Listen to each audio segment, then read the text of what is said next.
Bonjour le Bénin, bonjour à toutes et à tous. Immense plaisir, comme tous les autres jours, de vous retrouver sur ce programme matinal que vous propose Bénin TV. Nous sommes aujourd'hui mardi 27 mai 2025 et au menu, nous évoquons un sujet longtemps resté tabou mais qui aujourd'hui fait l'objet d'une communication très accrue. L'hygiène menstruelle des filles qui n'osent pas se rendre à l'école, des femmes qui renoncent à travailler parce qu'elles ont leurs règles. Et pour ces filles et femmes, c'est 3 à 5 jours de moins par mois pour faire face à cette réalité physiologique. La menstruation est une question de santé, mais aussi de dignité. Yasmine Damata évoque la question. Et durant leurs règles, filles et femmes sont souvent considérées comme sales ou impures et le plus souvent obligées de subir un isolement forcé, une mobilité réduite, les restrictions alimentaires, voire même une interdiction de mener certaines activités. Comment garder confiance en soi quand tout rappelle que l'on n'est pas propre?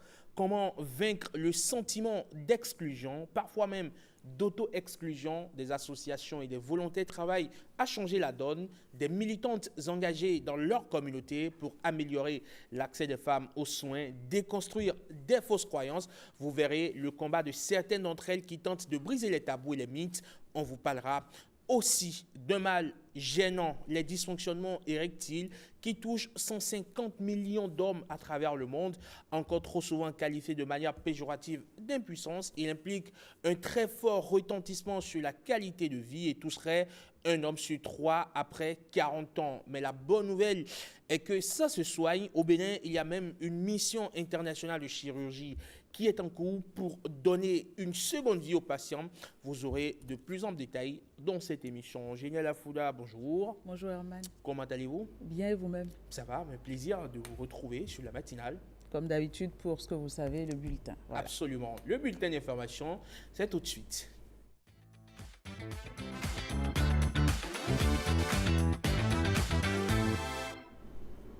Bonjour et bienvenue à toutes et à tous. On démarre ce 7h par une séance d'information initiée à l'endroit des étudiants de la faculté des lettres, arts et sciences humaines d'Adjara. Séance au cours de laquelle les mesures d'insertion professionnelle des jeunes prises par le gouvernement ont été présentées par le ministre conseiller à l'enseignement supérieur. Le compte rendu de Viti Saroré et Calvador Awano dans ce téléphone. Les mesures prises par le gouvernement dans le domaine de l'insertion professionnelle et l'emploi des jeunes exposées aux étudiants de la faculté des lettres, arts et sciences humaines d'Adjara. 2 orateurs font l'exercice, Urbain Amegbedi, directeur de l'Agence nationale pour l'emploi, et Laurent Gangbe, à la tête de l'Agence de développement des petites et moyennes entreprises. Notre message consiste d'abord à les informer sur les stratégies et les méthodologies pour pouvoir réussir son insertion après son diplôme. Mais surtout, nous mettons à leur disposition tous les programmes et tous les projets mis en œuvre par le gouvernement pour aider à favoriser une meilleure insertion professionnelle des jeunes. Ils nous ont dit qu'il est mieux aujourd'hui d'entreprendre nous-mêmes, de ne pas être là à attendre l'État en disant « non, je vais finir, l'État va me recruter et tout ». Il faut que nous décidions en tant que jeunes déjà, à prendre des initiatives pour assurer notre avenir. À côté de l'acquisition du savoir universitaire, se donner une formation pratique ouvrant les portes de l'entrepreneuriat est bénéfique, a martelé le ministre conseiller à l'enseignement supérieur face aux étudiants de la Flash Adjara. Les actions sociales du gouvernement améliorent la vie des bénéficiaires, toutes catégories confondues. C'est du moins le constat fait par la ministre conseillère aux Affaires sociales et au Travail en visite dans le département de l'Ouémé. Mariam Diaouga Saka s'est rendue à Porto Novo et dans les Agégués pour échanger avec les populations sur les différents projets et programmes sociaux de l'exécutif.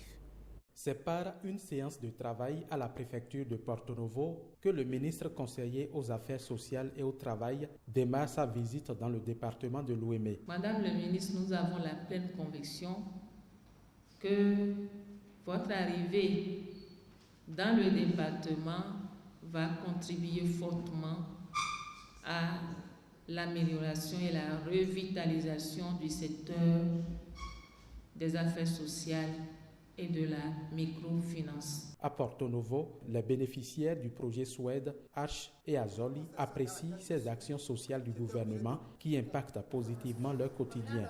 L'occasion est également saisie pour rassurer ceux qui espèrent les mêmes actions.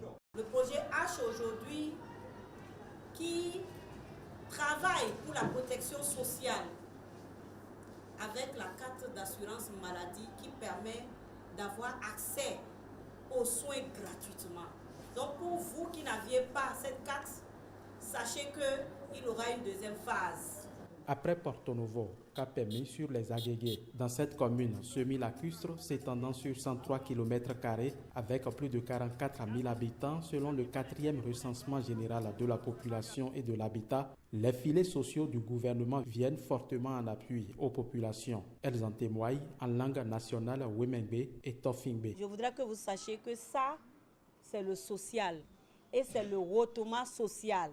L'inclusion sociale est en marche et c'est ça qui me réjouit à plus d'un titre. Parce que le renforcement du capital humain s'avère nécessaire. Le président Patrice Talon souhaite voir tous les Béninois heureux et surtout les femmes. Il ne souhaite pas voir nos mamans souffrir parce que c'est nous qui gardons la maison, c'est nous qui gardons les enfants. Il a mis un point fort sur l'autonomisation des femmes. Le ministre conseiller aux Affaires sociales et au Travail achève ses échanges avec les bénéficiaires des actions sociales du gouvernement sur une note de satisfaction. Mariama Diaouga repart aussi avec les doléances des populations visitées. On vous embarque pour un instant découverte. C'est l'une des 8 communes du département de l'Atlantique. Sa particularité, elle est une cité lacustre. Soava, c'est une commune qui fait rayonner le tourisme, l'art, la culture et surtout la pêche. Nous vous proposons une immersion dans ce petit coin de paradis. Une immersion signée Edmond Humbo, Arnaud Tosset et Ariane Da Silva. Une vie au fil de l'eau. Ici, le principal moyen de déplacement, c'est la barque ou encore la pirogue. Bienvenue à Soava, la plus grande des communes lacustres au sud du Bénin. Ici, les habitants mènent toutes leurs activités sur l'eau. On y retrouve une variété de produits vendus par des femmes à la quête du mieux-être et de l'épanouissement. Ça va l'aider à aider son mari à la maison, plus les enfants. Ça peut contribuer à l'économie de Soava. Ça apporte un peu d'économie chez nous ici. Une économie locale en grande partie basée sur la pêche. Environ 80% des habitants vivent de cette activité. Joseph, natif de Ganvier, est pêcheur depuis des années. Cette activité, on l'appelle Akadia. Akadia, c'est une activité de gros investissement. Et sur ce Akadia, quand vous investissez, les poissons viennent. Vous n'amenez pas d'alevin ni d'aliments. C'est les bois que vous mettez en suspension à l'intérieur qui servent d'aliments aux poissons qui grossissent. Quand ils se développent, vous avez des périodes pour venir. Et ces poissons, quand nous les pêchons, nous les revendons à nos épouses. Parce que c'est elles qui sont là pour décider du prix de vente de panier de poissons. Ces poissons sont vendus sur le marché local, national et même international. Pour avoir une idée précise de l'impact de cette activité, il faut se rendre à la mairie.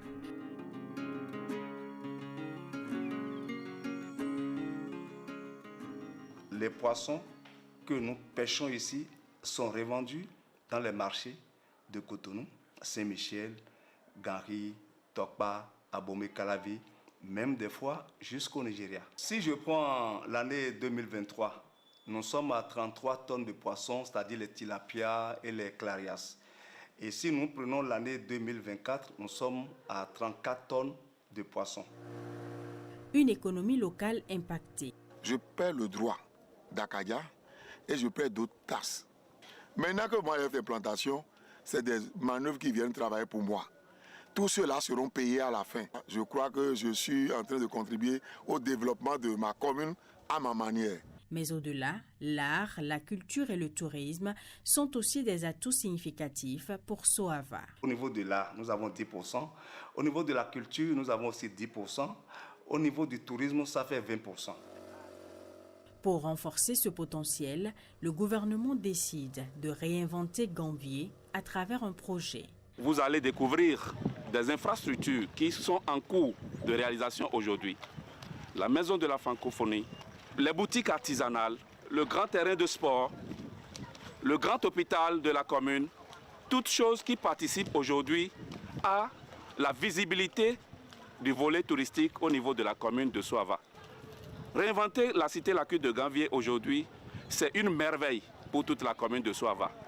Toutes ces infrastructures qui sont en train d'être réalisées aujourd'hui vont rentrer dans le patrimoine de la commune. Et donc la gestion va revenir à la commune. Nous aurons à prélever des taxes sur le fonctionnement de toutes ces infrastructures et ça va permettre véritablement de booster l'économie au niveau de la commune, l'économie locale. Une économie locale qui pourrait aussi être boostée par d'autres attraits touristiques de Soava, les forêts sacrées, les palais royaux et les vestiges coloniaux. La Donga vise la première place à l'issue des examens de fin d'année. Dans le département, on met les bouchées doubles pour relever ce défi. Le préfet a à cet effet démarré une tournée dans les établissements scolaires. Objectif est bien s'enquérir des préparatifs et surtout doper le moral des apprenants. Jacques Roland Amadou galvanise ses candidats au BEPC et au bac à quelques jours des examens. Le préfet compte sur ses élèves pour hisser au premier rang le département de la Donga. Dans les 5 collèges, dont un privé visité à Basila et à Djougou, le constat est plutôt encourageant au regard de l'enjeu. Toutes les dispositions sont prises pour une meilleure organisation de ces examens au niveau de ces différents sujets. Ce que nous avons aussi noté, c'est que au niveau des candidats, le moral il est très haut. Ils ont fini tous les programmes. Nous avons demandé des scellés pour que le département de la Donga soit le meilleur département au niveau national. L'année scolaire a été très apaisée et c'est le moment de dire merci au gouvernement du président Patrice Talon, surtout pour toutes les mesures sociales en faveur du système éducatif. L'exécutif a joué sa partition. Les autres acteurs du système prennent aussi l'engagement. C'est le pari de l'excellence. Au soir des résultats, qu'est-ce qu'un directeur peut promettre si ce n'est pas la réussite de ses candidats? Donc nous souhaiterons, n'est-ce pas, Inch'Allah, faire, n'est-ce pas, les 100% au BPC comme au bac. Je suis très contente que le préfet choisisse notre établissement et pour qu'il vienne nous donner des conseils afin que nous les suivons et que nous réussissons afin de donner 100% dans notre établissement. Je voudrais d'abord remercier le préfet d'avoir effectué le déplacement jusqu'ici. Nous avons pris en compte tous ces conseils et nous lui promettons de les mettre en pratique pour ne pas le renier et pour mettre en valeur la Donga et le Collège catholique Saint-Jean-Paul II.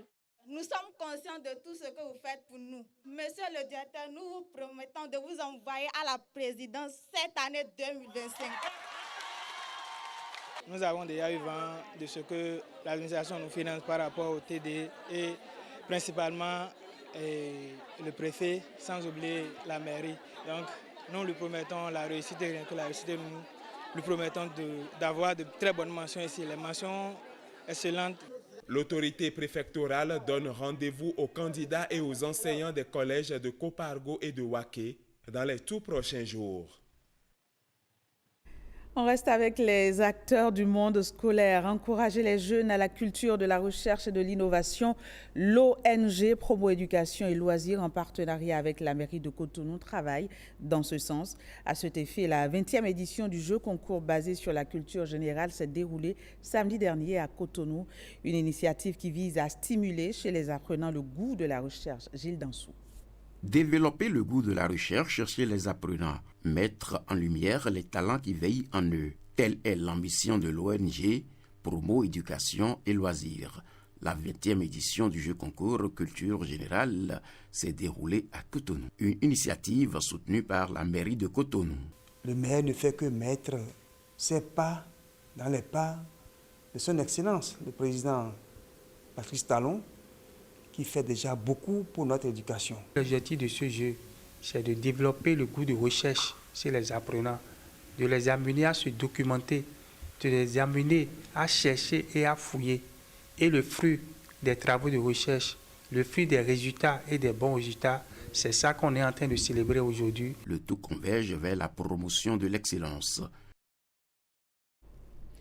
Pendant ce temps, à Savalou, les gardiens des traditions du département des Collines se sont donné rendez-vous pour une prière pour la nation. Ils ont invoqué la paix pour le Bénin et formulé des intentions particulières à l'endroit du chef de l'État pour la reconnaissance de la chefferie traditionnelle. Une cérémonie à laquelle ont participé les cadres et élus du bloc républicain de ce département. Igor Ayosso et Ilvaïs Balogun nous font vivre ce moment de spiritualité. On regarde ensemble. Une séance de concertation aux allures de prière collective, de symboles et de traditions. À l'initiative, le roi de Savalou, Sa Majesté Dada Gamfong Bagidi XV. À ses côtés, les rois, chefs traditionnels et dignitaires, ainsi que les cadres et élus du département des Collines. Cette rencontre spirituelle vise à implorer les mânes des ancêtres pour la paix au Bénin et au-delà adresser leurs remerciements au chef de l'État, Patrice Talon, pour la reconnaissance de la chefferie traditionnelle au Bénin. C'est le moment de nous engager, de nous mettre tous ensemble derrière lui, de le soutenir pour que la paix s'installe dans le pays. Cette séance, outre son ancrage culturel, se veut aussi un appel à la cohésion sociale et à la tolérance en prélude aux échéances électorales. D'ici à là, nous allons aborder un tournant décisif, les élections de 2026. Les turbulences, les perturbations qu'on constate dans le département des Collines doivent être barrées à jamais. Et pour gagner ce combat, les élus, cadres et acteurs politiques du département des Collines entendent jouer leur partition. Au cours de cette prière, ce qui a le plus retenu mon attention, c'est l'engagement qu'ils ont pris à travailler pour faire régner la paix dans notre pays. À travers cette démarche, les rois du département des Collines rappellent le rôle que joue la chefferie traditionnelle dans la préservation de la paix et de l'unité nationale. La ville de Djougou, dans le département de la Donga, a vibré du 21 au 23 mai au rythme des programmes de Radio Bénin à l'AFIA. C'est à la faveur du rendez-vous périodique de délocalisation des programmes de cet organe de la SRTB. L'équipe conduite par le directeur de la chaîne a été chaleureusement accueillie par les Djougouas. Jean-Claude James et Yves Agoropessi ont capté quelques séquences de cette rencontre avec la population. Ils sont connectés à leur station préférée, Radio Bénin à l'AFIA 104.7 FM.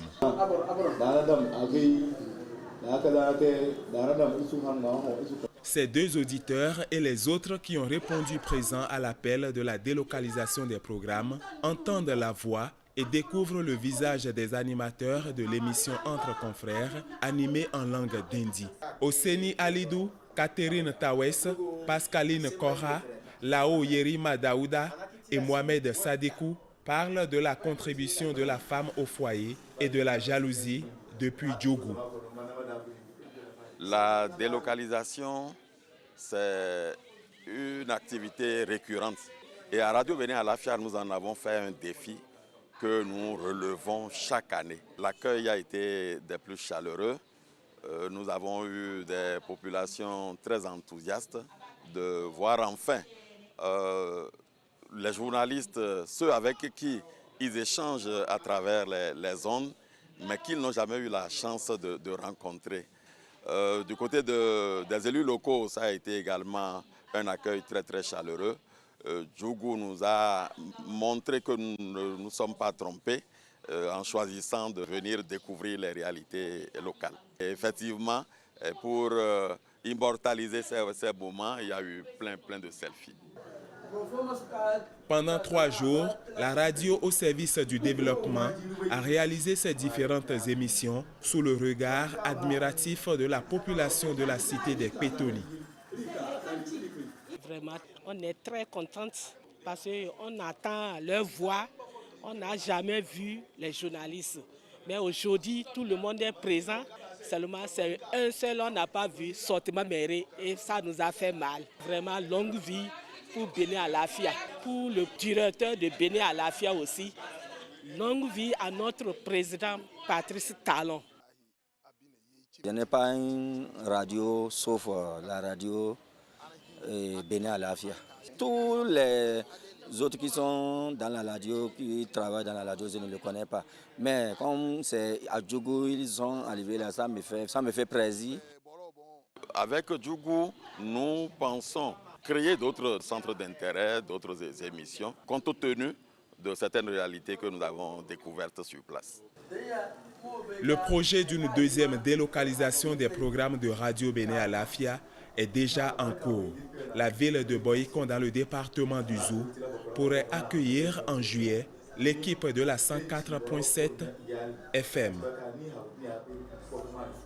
Sport dans ce bulletin, 30 joueurs sont officiellement convoqués pour le match amical Bénin-Maroc prévu pour le 9 juin prochain dans le cadre de la préparation à la CAN 2025. Le sélectionneur national a dévoilé la liste élargie ce 25 mai lors d'une conférence de presse à Cotonou. Le point avec Fifame Atadedi Okoundé. Exit le statu quo, place à un cocktail explosif. Gernot Rohr affirme ses choix et trace une nouvelle direction avec cette liste audacieuse. Alors que certains critiquaient le manque de renouvellement, le sélectionneur répond avec force. Un savant mélange de cadres expérimentés et de jeunes aux dents longues. Des piliers comme Steve Mounier et Olivier Verdon continuent d'apporter leur solidité et leur leadership, tandis que les nouvelles têtes comme Candace Fiorbe et Rodolfo Aloko injectent une dose d'enthousiasme et de créativité. Cette sélection marque un tournant stratégique majeur pour les Guépards à l'approche de la CAN 2025. C'est une liste de 30 joueurs. Nous avons plusieurs joueurs nouveaux qui sont là, qui ont leur chance. On voulait les voir. On a des joueurs locaux. Il y en a 5. Voilà, on est toujours attentif au U20. Rappelez-vous, quand je suis arrivé, il y avait un projet de rajeunissement de l'équipe. Parmi les révélations, Candace Fiorbe, jeune attaquant de l'Atalanta Bergame, attire l'attention. Rabiou Sankamao, défenseur au Wydad de Fès, possède une connaissance précieuse du football marocain. Quant à Rodolfo Aloko, milieu offensif qui évolue en Croatie, il pourrait apporter une créativité rare au cœur du jeu béninois. En défense, on note la polyvalence de Mohamed Tidjani. Au milieu, Cécile Almeida apporte son impact défensif, tandis qu'Imoran Hassan se distingue par sa finesse technique. En attaque, Steve Mounier reste l'atout majeur, mais Moussa Yarou Maye incarne une alternative crédible et locale. Être invité par le Maroc, où vont se jouer les matchs de la Coupe d'Afrique des Nations, où il va y avoir des matchs de la Coupe du Monde en 2030 également, c'est la garantie de structure de qualité. C'est évidemment aussi une obligation de bien se préparer, d'où la nécessité de faire un stage. Le stage de préparation à Cotonou sera décisif pour créer une cohésion rapide. Les jeunes appelés vont devoir s'adapter sans délai aux exigences du haut niveau. L'absence de Aïdou Tossin laisse un vide en attaque que cette nouvelle génération devra s'efforcer de combler. Ce match face au Maroc, prévu le 9 juin 2025 à Fès, dépasse le simple cadre d'une rencontre amicale. Il s'agit d'un véritable test grandeur nature à quelques mois de la CAN. Allez, mardi 27 mai 2025, quels sont les marchés ouverts aujourd'hui? On découvre ensemble.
Voilà, ce sera tout pour le bulletin d'aujourd'hui. Merci de l'avoir suivi. Je vous retrouve demain, même heure, même canal.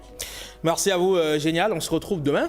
Tout à fait. Avec beaucoup d'enthousiasme. Tout à fait. Et de force Après aussi. avoir fait les emplettes. N'est-ce pas? Voilà. Pour un bon dîner. Je vous invite. N'est-ce pas? Beaucoup de légumes pour moi. Et puis, il a des préférences et des exigences. Allez, bonne journée. Merci, bonne journée. Génial. Bonjour le Bénin. On prend une pause derrière. On retrouve Marcel Arossi pour la revue des titres. Juste après, Yasmine Damata pour mardi. Santé, à tout de suite.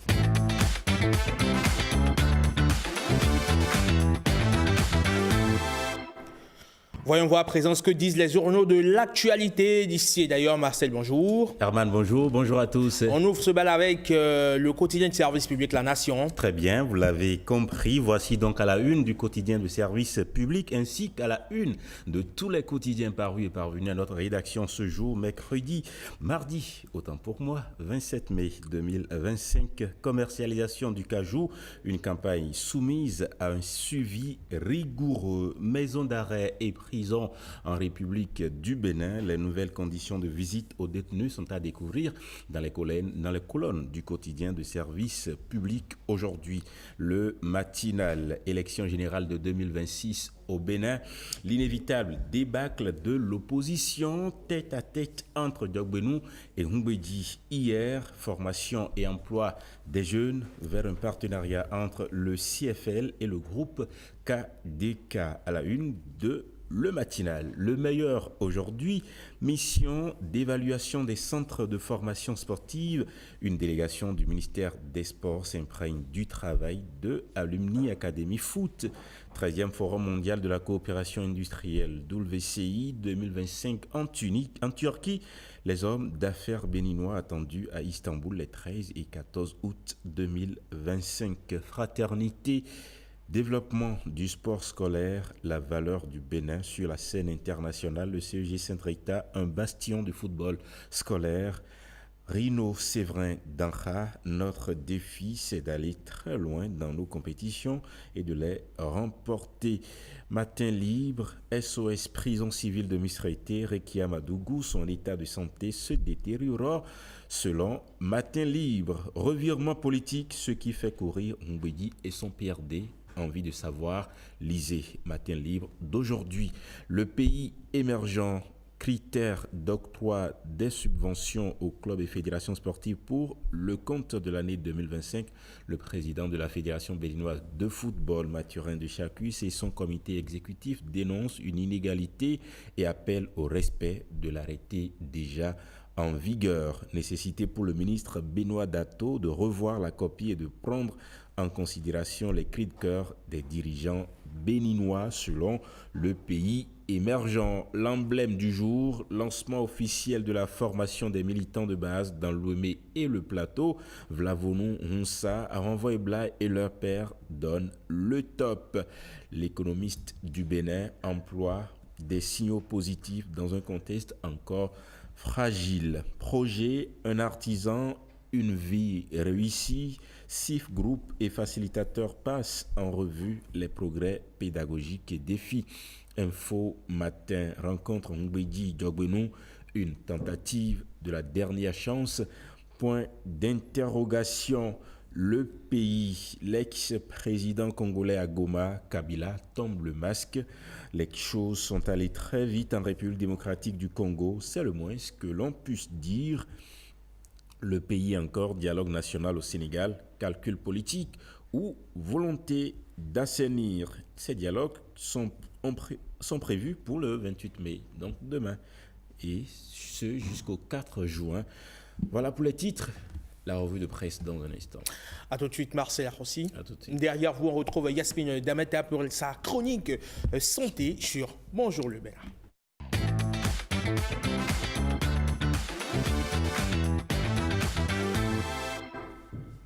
Un sujet longtemps resté tabou, mais qui aujourd'hui fait l'objet d'une communication très accrue, l'hygiène menstruelle des filles qui n'osent pas se rendre à l'école, des femmes qui renoncent à travailler parce qu'elles ont leurs règles. Et pour elles, c'est 3 à 5 jours de moins chaque mois pour faire face à cette réalité physiologique. La menstruation est une question de santé, mais aussi de dignité. On en parle ce mardi matin sur Bonjour le Bénin. Yasmine, bonjour. Bonjour Rodrigue, mon ami Gant. Comment allez-vous? La pleine forme comme toujours, un plaisir de retrouver nos fidèles téléspectateurs. Après avoir fait l'école buissonnière. L'école buissonnière le mardi passé. Pour la bonne cause, vous savez. Non? Pour la mauvaise cause. Ah non, mais c'était un peu épuisé après le sport. Et ça se justifie. Quel type de sport vous faites, Yasmine? Mais vous n'avez pas vu à 6h30 là? Oui, vous bougez une fois en 10 minutes.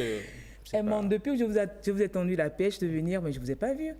Pourtant, on fait du sport. Vous savez de quoi mais je suis de venir là, le sport avec Coach Élysée, vous refusez. Vous savez de quoi je suis capable. Non? Venez en salle avec Coach Élysée. D'accord. De toute façon... Allez, un peu de cardio pour encore vous un peu plus remettre en forme. Voilà. Donc dites ce que vous avez derrière la tête. Hein. Vous pouvez tout dire. Rien. Moi, c'est mes mains. C'est que je pèse 1250 tonnes. Donc. Ah bon? C'est pas moi, je l'ai dit. Allez, Yasmine, on sait qu'on vous retrouve tous les matins, c'est à 6h30, c'est bien cela? Tout à fait. Entre 6h30 et 6h56 minutes, c'est fit form. Oui. Vous bougez ensemble avec les téléspectateurs et ensemble avec votre équipe. Vous proposez du contenu sportif aux populations, aux téléspectateurs, afin qu'ils ou qu'elles, ces populations-là, puissent bouger chez elles à la maison, même en vase clos. C'est bien ça? Tout à fait. D'accord. Mais là, ce matin, on est là pour parler de toute autre chose. Déjà, est-ce que c'est compatible avec le sport? C'est tout à fait compatible. Et je crois que le médecin va plus nous dire, parce que moi, je pense que quand la femme est en menstrue, c'est le moment pour elle-même de bouger, pour faire partir les douleurs, pour faire partir tout ce qu'il y a comme complications. Est-ce que ce n'est pas inconfortable? Beaucoup trouvent ça inconfortable, mais pour moi, c'est sans gêne. Vous êtes dit arrivé de... C'est une question embarrassante, mais vous êtes dit arrivé de faire du sport en étant en menstruation? Mais tout à fait. Et c'est comme si c'est tout naturel, justement. Et pour les femmes qui ont beaucoup d'écoulements, comment elles arrivent à gérer? Quand on parle d'écoulement, en fait, le truc à faire, c'est d'avoir le temps pour aller changer ses serviettes et de revenir. Et beaucoup n'arrivent pas parce qu'elles se disent « Ah, ils vont savoir que je suis en menstru ». Mais on se dit « Ah, là où on est aujourd'hui, là, on se fout pas mal de la vie des autres. L'important, c'est vous d'abord. » Est-ce qu'en bougeant, en faisant des mouvements, est-ce qu'il n'y a pas risque de fuite, de se salir? Non. En fait, c'est comment vous-même vous êtes apprêté, comment vous avez mis de l'hygiène autour de vous-même qui permettra de ne pas avoir des fuites. D'accord. Vous avez imaginez quand vous mettez la serviette et que vous mettez un autre, je dirais, un collant par-dessus ce slip, c'est pas évident qu'il y ait de fuite au point où on puisse découvrir que vous êtes en menstrueux. Et quand vous remarquez que vous saignez abondamment, c'est de trouver le moment de vous dire « Excusez-moi » très rapidement avec votre petit sac, de vous retrouver aux toilettes, de vous changer et de revenir. D'accord, très bien. Allez, on va évoquer la question en long et en large ce matin. On va parler déjà des aspects cliniques avec le docteur. Et plus tard, on reviendra avec des activistes sur la question de l'hygiène menstruelle et de justement de ces personnes-là qui travaillent à déconstruire un certain nombre de préjugés dans la cité. Vous présentez votre invité? Oui, c'est bien lui, c'est Dr Sambieni Olivier. Il est médecin gynécologue. Enchanté. Pas du tout nouveau sur ce plateau, vous êtes habitué à Emon et également fidèle téléspectateur. Tout à fait. Et aujourd'hui, on parle d'un sujet un peu sensible, un peu gênant pour certaines dames, mais important où on doit vraiment en parler pour lever les tabous, comme on l'a dit. Ou bien, Emon? C'est bien cela, lever les tabous, briser un certain nombre de mythes autour de Parce que c'est un passage, je dirais, non seulement important pour la femme, mais obligatoire. Quand la femme a ses menstrues, elle est sûre qu'il va porter la vie en elle. Et de plus en plus, ce qu'on remarque, c'est que les jeunes filles, les adolescentes connaissent la menstruation beaucoup plus tôt. Oui. Autant avant, dans les années 80, 90, on vous dit que les gens avaient la menstruation après 14, 15, 16 ans. Aujourd'hui, même à 9 ans. 8 ans, 9 ans. Oui, voilà. La petite fille a déjà... On commence pas à être réglé. Alors, docteur Sambieni, c'est vrai qu'on a fait totalement le débat, ça, en vous. Mais dites-nous, en gros, quand on parle de hygiène menstruelle, ça retourne à quoi? Merci Yasmine. Quand on parle d'hygiène menstruelle, ça regroupe en fait toutes les mesures que nous allons prendre pour gérer dans la sécurité les règles, afin que ce processus biologique-là ait un moindre impact sur la santé de la femme. D'accord. Voilà. Alors pourquoi c'est devenu une question de santé publique? C'est bien évidemment une question de santé publique parce que ça concerne toutes les femmes. Il n'y a pas une catégorie de femmes seulement qui va avoir les menstrues, donc toutes les femmes sont exposées aux menstrues et nous savons que quand on parle de menstruation, il y a un lien avec la santé sexuelle et reproductive des femmes. Donc c'est vraiment une question importante parce que ça touche la reproduction de l'espèce humaine. C'est vrai que pour ce matin, c'est un homme qu'on a en plateau. J'espère que vous allez pouvoir nous dire tout ce qu'il y a à savoir par rapport à l'hygiène menstruelle, parce qu'on parle d'hygiène. Quand il n'y a pas l'hygiène, c'est quoi la conséquence en fait? Oui, quand il n'y a pas d'hygiène, de façon très simple, là, comme en dehors des menstrues, quand il n'y a pas d'hygiène, il y a maladie. D'accord. Voilà. Donc quand il n'y a pas d'hygiène, il y a exposition aux infections. Donc il y a un risque d'avoir des infections. Lesquelles par exemple? Les premières infections qu'on va avoir chez la femme, ce sont les infections génitales, qui vont concerner aussi bien la vulve, le vagin, et qui peuvent remonter jusqu'à l'utérus et toucher les voies génitales hautes, les trompes, et parfois cause d'infertilité plus tard. Voire cause du cancer. Cause du cancer, c'est pas clairement établi. Parce que c'est vrai, vous allez entendre dire qu'il y a beaucoup de préjugés sur ça, mais il n'y a pas un lien franchement établi entre menstruation et survenue de cancer. Alors, dites-nous, par rapport à la jeune fille qui ne sait pas qu'elle a eu ses premiers menstrues, comment elle devait se comporter? Quand, disons, en absence de la mère, comment elle devait se comporter? En principe, on ne devrait pas être à ce niveau-là. On devrait pouvoir informer, éduquer les jeunes filles avant qu'elles ne découvrent le phénomène de menstruation. À partir de quel âge? Déjà à partir de 8 ans, si possible, il faut le faire, parce qu'aujourd'hui, on a des jeunes adolescentes qui commencent leur menstruation à 9 ans, comme il a dit tout à l'heure. Comment parler de menstruation à quelqu'un qui regarde encore Babi, quelqu'un qui est avec Chat Noir et puis... Miraculous. Ladybug. Oui, c'est vrai. Mais la vie en est faite actuellement où nous n'avons pas le choix que de parler de ça avec les enfants, parce que bon, après, quand on n'en parle pas, elles vont découvrir l'information auprès de leurs camarades à l'école. Donc, il faut les aborder, leur expliquer en termes vraiment très simples qu'il va y avoir des modifications de leur organisme par lesquelles elles vont devoir passer.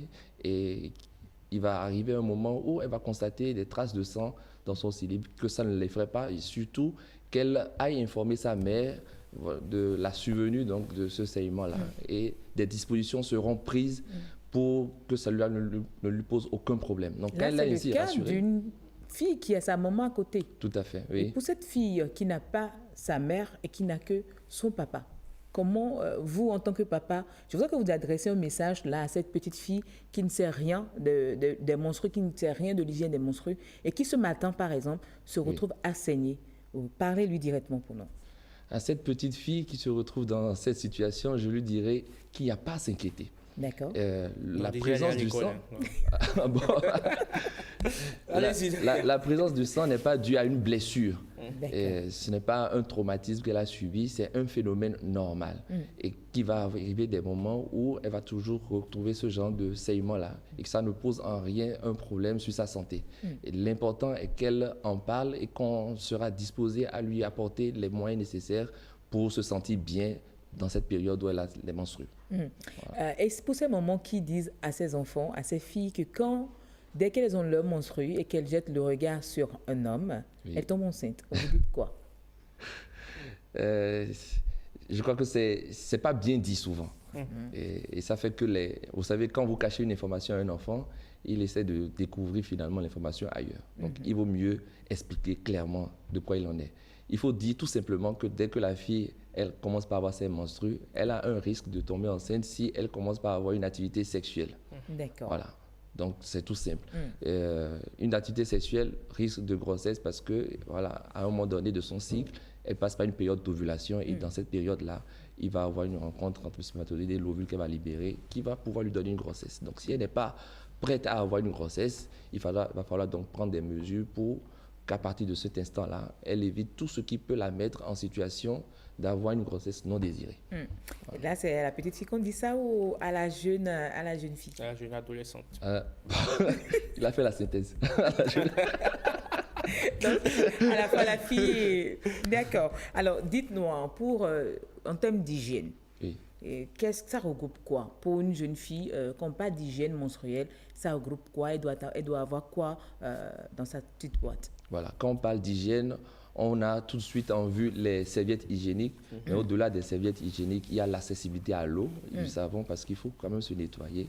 Et c'est des choses vraiment importantes. Et il faut avoir aussi l'accès à des toilettes qui sont adaptées pour pouvoir se changer convenablement. Et quand on parle... Quand on doit se rendre dans les WC turcs pour se soigner, c'est pas très commode tout ça. C'est quoi les WC turcs? Allez, visez droit le trou. C'est ça. Vous mettez à Califourchon, vous visez droit le trou, vous libérez la marchandise. C'est simple que ça. Donc dans l'hygiène menstruelle, donc, elle va principalement utiliser les serviettes hygiéniques. Et l'important là, c'est de pouvoir les changer régulièrement. Il est recommandé de les changer toutes les 4 heures. C'est vrai que ça va dépendre du flux des menstruations de chaque femme. Donc, il y a des femmes qui ont des flux très abondants, elles vont être amenées à devoir changer leurs serviettes un peu plus régulièrement. Mais en moyenne, c'est toutes les 4 heures qu'il faut pouvoir changer ces serviettes hygiéniques, se faire une petite toilette et à la maison quand même faire une toilette corporelle matin et soir tout au moins. Là, tout à l'heure, vous avez parlé d'avoir de l'eau potable à côté de soi. Maintenant, quand on est dans une zone où il n'y a pas de l'eau, on n'a pas accès vraiment à l'eau, où l'enfant est sorti de la maison, a bien sûr sa serviette, mais qu'elle n'a pas de l'eau. Est-ce qu'on peut, elle pourra s'en sortir tout simplement comme ça avec la serviette, ou il faut forcément qu'elle ait de l'eau? Elle peut essayer de s'en sortir avec les serviettes et peut-être du papier pour se nettoyer lorsqu'il y a de petites taches autour et avoir de quoi mettre les serviettes à changer dans un petit sac et elle a des réserves de serviettes sur elle. Elle les change, elle les met dans une petite sacoche par laquelle elle va les éliminer plus tard. Donc, c'est aussi possible. Mais quand il y a de l'eau, c'est encore mieux. D'accord. Alors, tout à l'heure, avec Emmanuel, on parlait des différentes formes de stigmatisation qui amènent la fille ou la jeune dame à ne pas aller à l'école ou au boulot.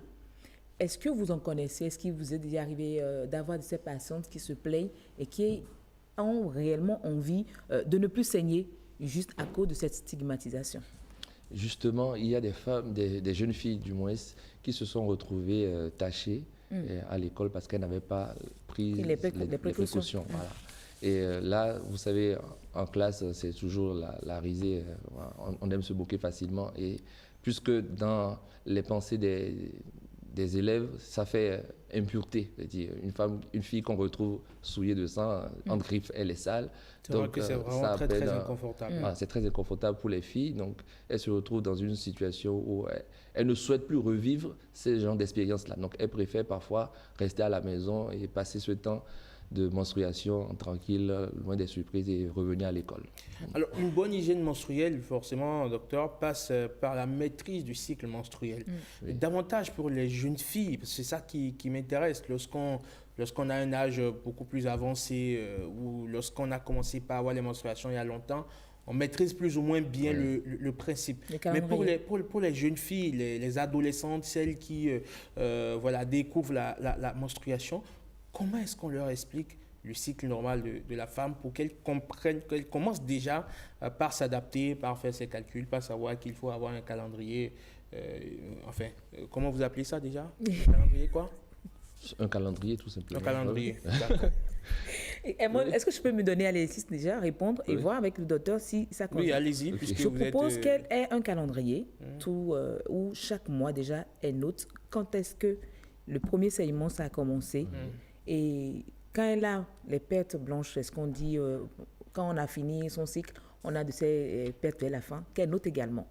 Donc, à force de le faire, elle saura de telle date à telle date que Dieu me menstrue. Donc, à telle date du mois, de chaque mois, j'aurai mes menstrues. Il faudrait déjà savoir si son cycle est régulier ou irrégulier. Oui, c'est ça que j'ai dit. Ce sont des terminologies qu'elle découvre. Bon, en tout cas, le docteur va mieux préciser. Je crois que c'est comme ça que nous, on éduque les enfants, les petits, c'est comme ça qu'on encadre. D'accord, vous avez déjà commencé, vous?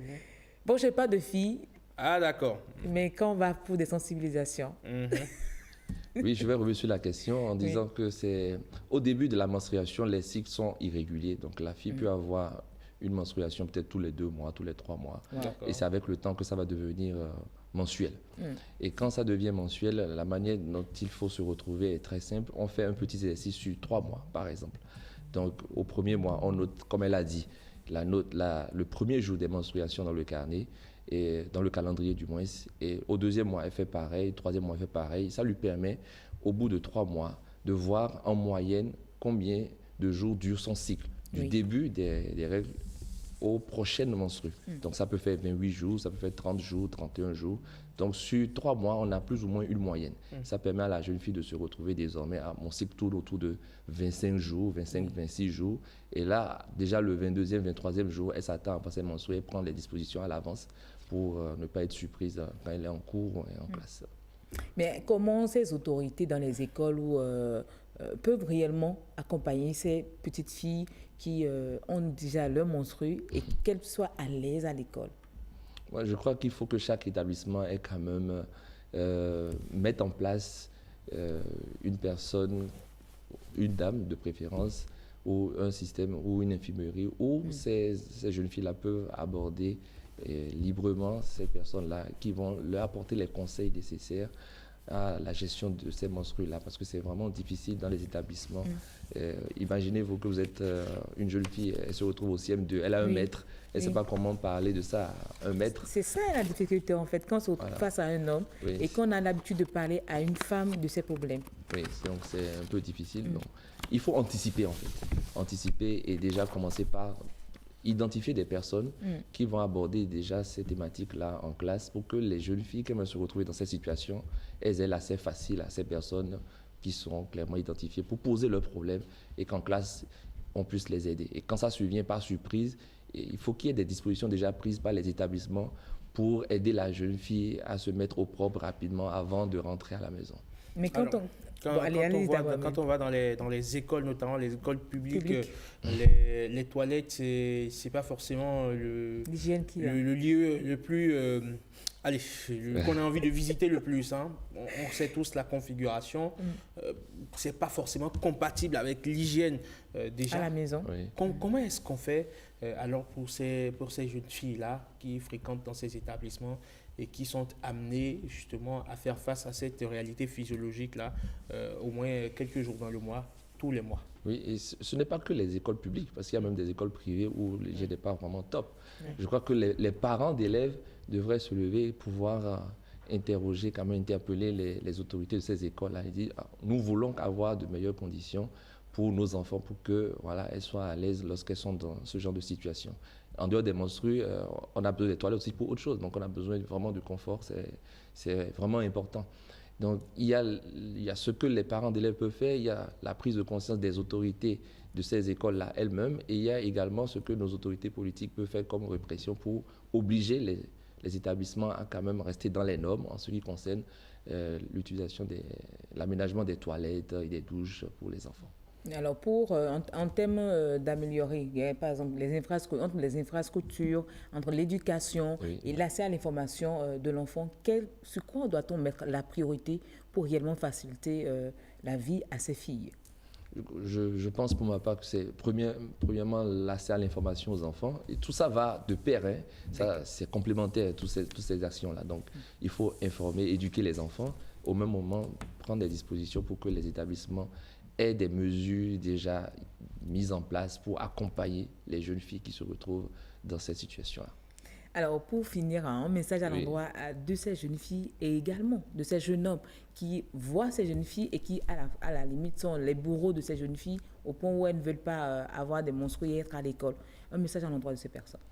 Les menstruations, c'est un phénomène normal, c'est un phénomène physiologique. Ce n'est pas signe d'impureté, ce n'est pas signe de maladie. C'est quelque chose qui va arriver à toutes les filles. Donc, il ne faudrait pas que ce soit l'objet de stigmatisation. Tous ces jeunes garçons-là, arrêtez de vous moquer de ces filles qui traversent ce genre de période. C'est un traumatisme psychologique pour elles de devoir affronter l'hygiène menstruelle et les petites critiques autour dans leur dos sur leur comportement. Donc, il faut vraiment que ces jeunes arrêtent. C'est parce que parfois, ils ne sont pas aussi informés. Donc, quand on les éduque, on éduque aussi bien les filles que les garçons et tout le monde est au même niveau d'information. Ça va limiter beaucoup la stigmatisation. Donc, ça dit qu'on doit éduquer les hommes également par rapport à l'hygiène menstruelle? Oui. Forcément. Oui. Forcément. Le jeune garçon d'aujourd'hui, il sera le père de demain qui va devoir vivre. Donc, il a besoin d'être informé aussi. Alors, chers parents, vous l'avez compris, l'hygiène menstruelle, ce n'est pas une affaire compliquée. Il faut juste avoir l'essentiel pour la fille et donner le bon message à la jeune fille pour qu'elle puisse aborder ces moments de sa vie qui sont obligatoires. Emone.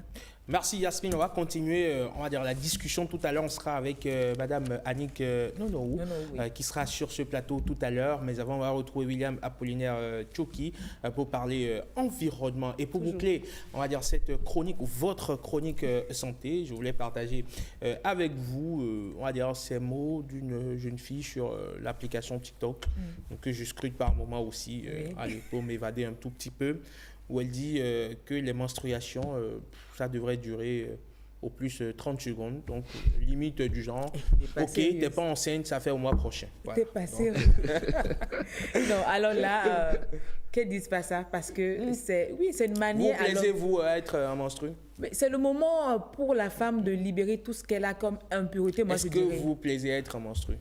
Ben oui. Combien de plans vous n'avez pas suspendu parce que vous étiez en menstruée? Mais c'est parce qu'on devait suspendre si ça. les femmes devaient choisir, si on devait faire un sondage, si les femmes devaient choisir, justement, je vous assure qu'elles vous diront qu'elles souhaitent que les menstrues durent. Il y a justement des femmes qui ont envie que ça dure toute une vie parce que justement, elles veulent éviter ce passage. D'accord. Docteur, c'est votre cas? Vous êtes d'accord? Non, en fait, vous savez, qu'est-ce qui se passe avec les femmes? Lorsqu'elles ont des menstrues abondantes, elles se plaignent, ah oui, mes menstrues durent plusieurs jours, ça fait une semaine, c'est pas bon. Mais au même moment qu'elles n'ont pas leurs menstrues, ça les inquiète, elles stressent. Ah docteur, j'ai pas mes menstrues depuis un mois, je me sens lourd, je pense que j'ai l'impression d'avoir tous mes déchets accumulés dans mon corps. Mais si elles devraient pouvoir s'entendre sur... si elles avaient le pouvoir de décider du nombre de jours que doivent durer les menstrues, on serait libre. Je crois quand même qu'elles vont choisir une journée, 2 journées. Ou une demi-journée. Bien sûr. Allez. Vous n'en savez rien. On en sait Merci, beaucoup. Emone. On en sait beaucoup. Quand vous êtes en menstruée, l'humeur change tout de suite. Et puis, on le sait, hein, surtout pour celles qui ont... Vous avez ce qui vous dit que je ne suis pas en menstruée, là? Ah, moi, je ne veux même pas l'imaginer. Pour celles qui ont des règles douloureuses, ça, c'est encore pire. Oui. Quand vient le moment... Et c'est celles qui ne veulent pas du tout que ça vienne. Absolument, elles ont vraiment des aménorrhées, des dysménorrhées. Des dysménorrhées assez... assez forte, c'est parfois, c'est vrai que le temps est fini, mais docteur, pourquoi ces femmes, parfois, quand elles ont des menstrues, elles ont des douleurs lombaires? Ça rentre en plein cas dans les dysménorrhées. Les dysménorrhées vont se traduire par des douleurs qui vont être au niveau pelvien comme au niveau lombaire. Donc ça peut s'étendre à... Et on les oblige à prendre des calmants toute leur vie, on dirait. Mais en dehors de ça, il y a certaines maladies comme l'endométriose qui vont donner des douleurs qui vont s'étendre à d'autres endroits de l'organisme en dehors de la région pelvienne. Donc, et ça, c'est une maladie qui passe souvent méconnue alors qu'il y a quand même... des solutions au lieu de rester à la maison. J'avoue que j'en connais qui redoutent chaque fois ce passage mensuel. Chaque fois qu'elle pense à avoir le menstru, sincèrement, c'est limite, c'est la déprime parce qu'elle souffre énormément. Tous les mois, elles sont sous-cachées. Je crois qu'on va refaire un plateau dessus. Parce que j'ai tellement de questions. Parce qu'il déjà mardi prochain, on revient sur la question des règles douloureuses et comment est-ce qu'on peut faire en sorte déjà d'atténuer la douleur et quelles sont ces choses-là qu'il faut éviter de manger pour ne pas augmenter le risque d'avoir des règles douloureuses. Oui, c'est un sujet qui m'intéresse, qui me passionne. Je n'ai pas compris. Peut-être qu'il n'est pas de jeune fille. Il y a ma première Tchoki, on se retrouve tout à l'heure pour Mardi Environnement.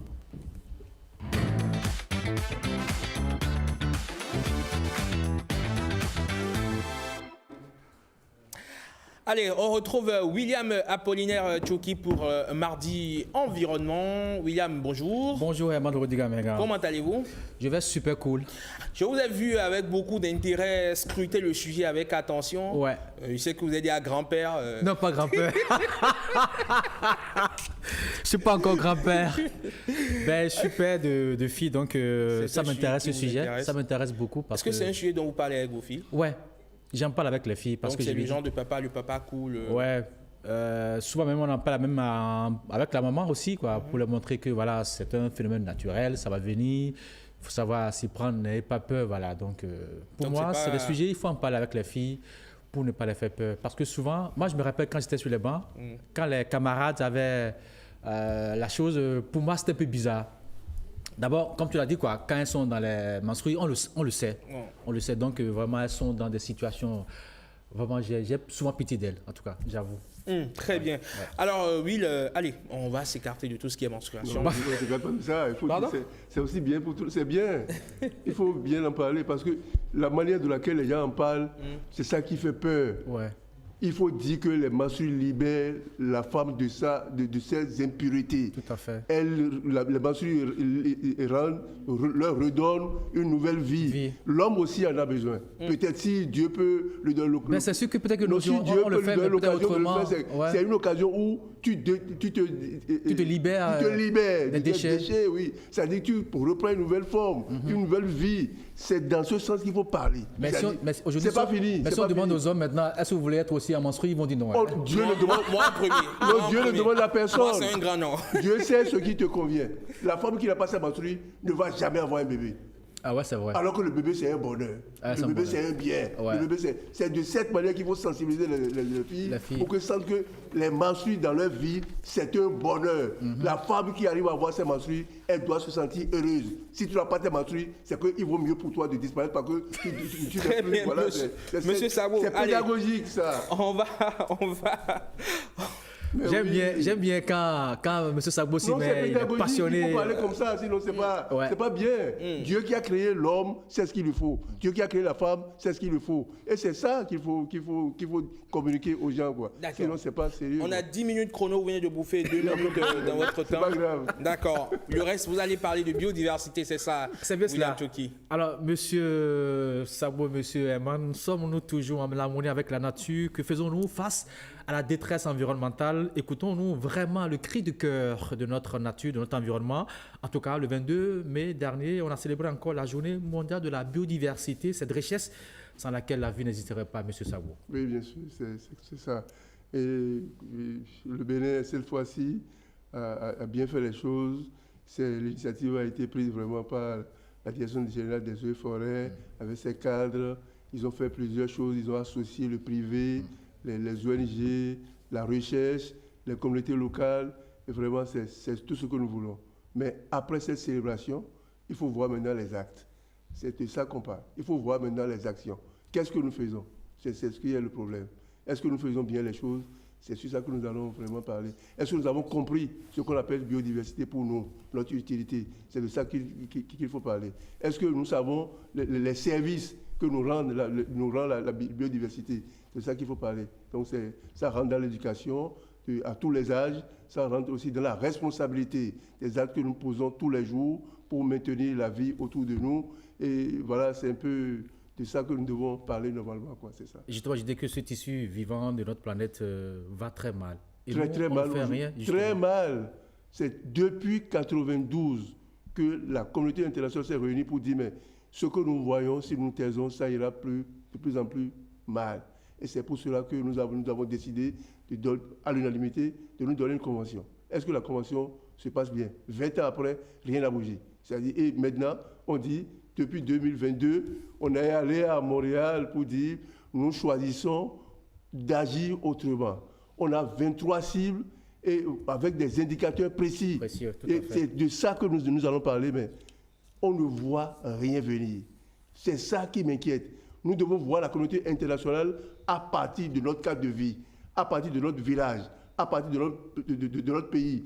Lorsque tu vis autour d'un lac, tu dois savoir que ce lac te procure du bonheur, te procure tout ce que tu manges, tout ce que tu dois faire pour que ce lac continue à survivre, à te donner de l'eau, de l'air pur, c'est ce que tu vas faire. Si tu vis au bord de la mer qui donne de l'air pur, des poissons et tout ça, c'est ce que tu vas faire pour que cet espace aquatique se porte très bien pour toi. C'est là la création des aires marines protégées pour que les espèces se portent bien dans leur écosystème et que les populations aussi en profitent. Lorsque tu vis dans une forêt, il n'est pas question pour toi de détruire la forêt tout le temps pour dire je chasse les animaux, je fais de la monoculture, ce n'est pas possible. J'utilise des engrais chimiques de synthèse pour détruire les sols.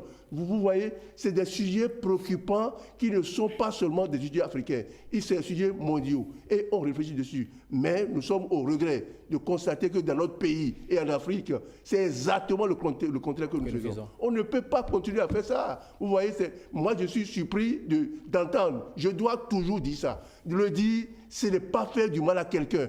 Parce que nous, on n'est pas allé signer la convention pour dire, oui, c'est nous qui signons la convention. C'est l'État béninois qui a vu que cette convention sur la biodiversité, qui a trois objectifs, conserver durablement, ensuite utiliser, ensuite partager les avantages.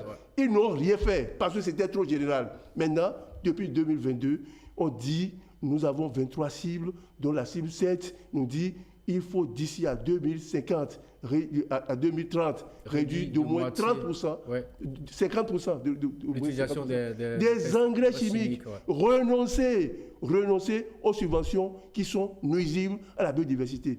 Est-ce que nous le faisons aujourd'hui? Vous voyez, moi, on vient à la télévision chaque fois, c'est pour dire on a commandé des insecticides, on a commandé engrais chimiques, on a fait. Nous, ça nous fait mal parce que ça détruit la biodiversité et l'homme qui consomme ça aussi se fait mal. C'est-à-dire qu'on n'a pas de sécurité sociale ici pour ce que ce soit. Les coûts, c'est-à-dire on est allé encore plus loin pour dire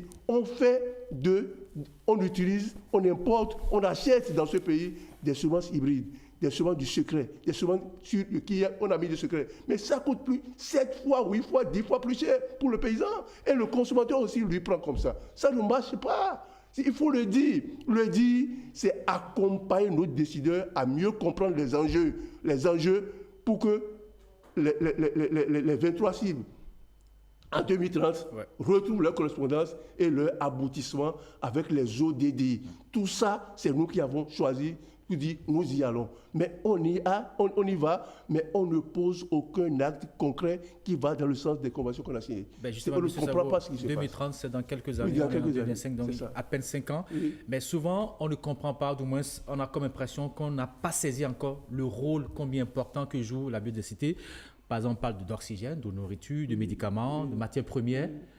On parle aussi surtout de la pollinisation, des choses que nous ignorons. Est-ce qu'on ignore vraiment?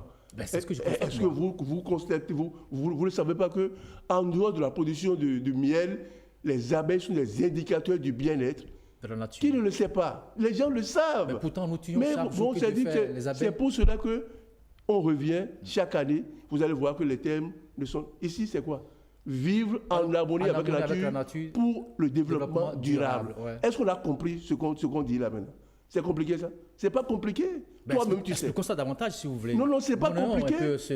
Oui, on dirait quoi? C'est pas compliqué. Lorsqu'on dit tu vis en harmonie avec ton milieu de vie, ton cadre de vie, la biodiversité, pour le développement durable, ils ont dit que c'est 17 objectifs. C'est eux qui ont dit ça alors. Et dans les objectifs, le 4 n'a pas de l'éducation. Le 12, le changement climatique. Ensuite, on parle des écosystèmes terrestres et des écosystèmes humides. C'est les 14 et 15 ça. Tout ça, c'est eux qui sont allés faire ça. Et on dit, on va lutter contre la faim. Accès à la nourriture, accès à la santé. C'est pas possible. Vous voyez, j'ai vu une image le vendredi dernier qui m'a fait plaisir. Laquelle déjà? Professeur Akoko Kende Gaza. Il faut féliciter cette dame-là. Qu'est-ce qu'il demande? Elle est professeure émérite de parasitologie. Elle a été ministre plusieurs fois dans notre pays. Vous avez vu sa tête? C'est le cheveu de sa tête là. Elle n'a jamais mis de mèche. Jamais mis de mèche. Vous voulez dire quoi par là? Non, c'est pour dire on peut être cadre, c'est-à-dire être en harmonie avec soi-même. C'est ça que je dis. On peut étudier, on peut être président, on peut être ministre, être en harmonie avec soi-même. C'est ça qu'elle a fait. Elle a montré à tout le monde que c'est comme ça qu'on doit vivre. 2. Elle a les diplômes, les plus grands diplômes. Professeur, c'est grand professeur. Qu'est-ce qu'elle fait maintenant? Vous voyez ce qu'elle fait? Elle parle de parasitologie. Elle a dit qu'il est important d'associer les pratiques, les connaissances traditionnelles à la lutte contre le paludisme. Est-ce qu'elle a le droit de dire ça? Vu son rang à l'international. Les gens vont dire, on ne dit pas ça. Et c'est les cadres qui nous font les politiques agricoles. C'est eux qui nous disent. On doit utiliser. J'ai été ahuri.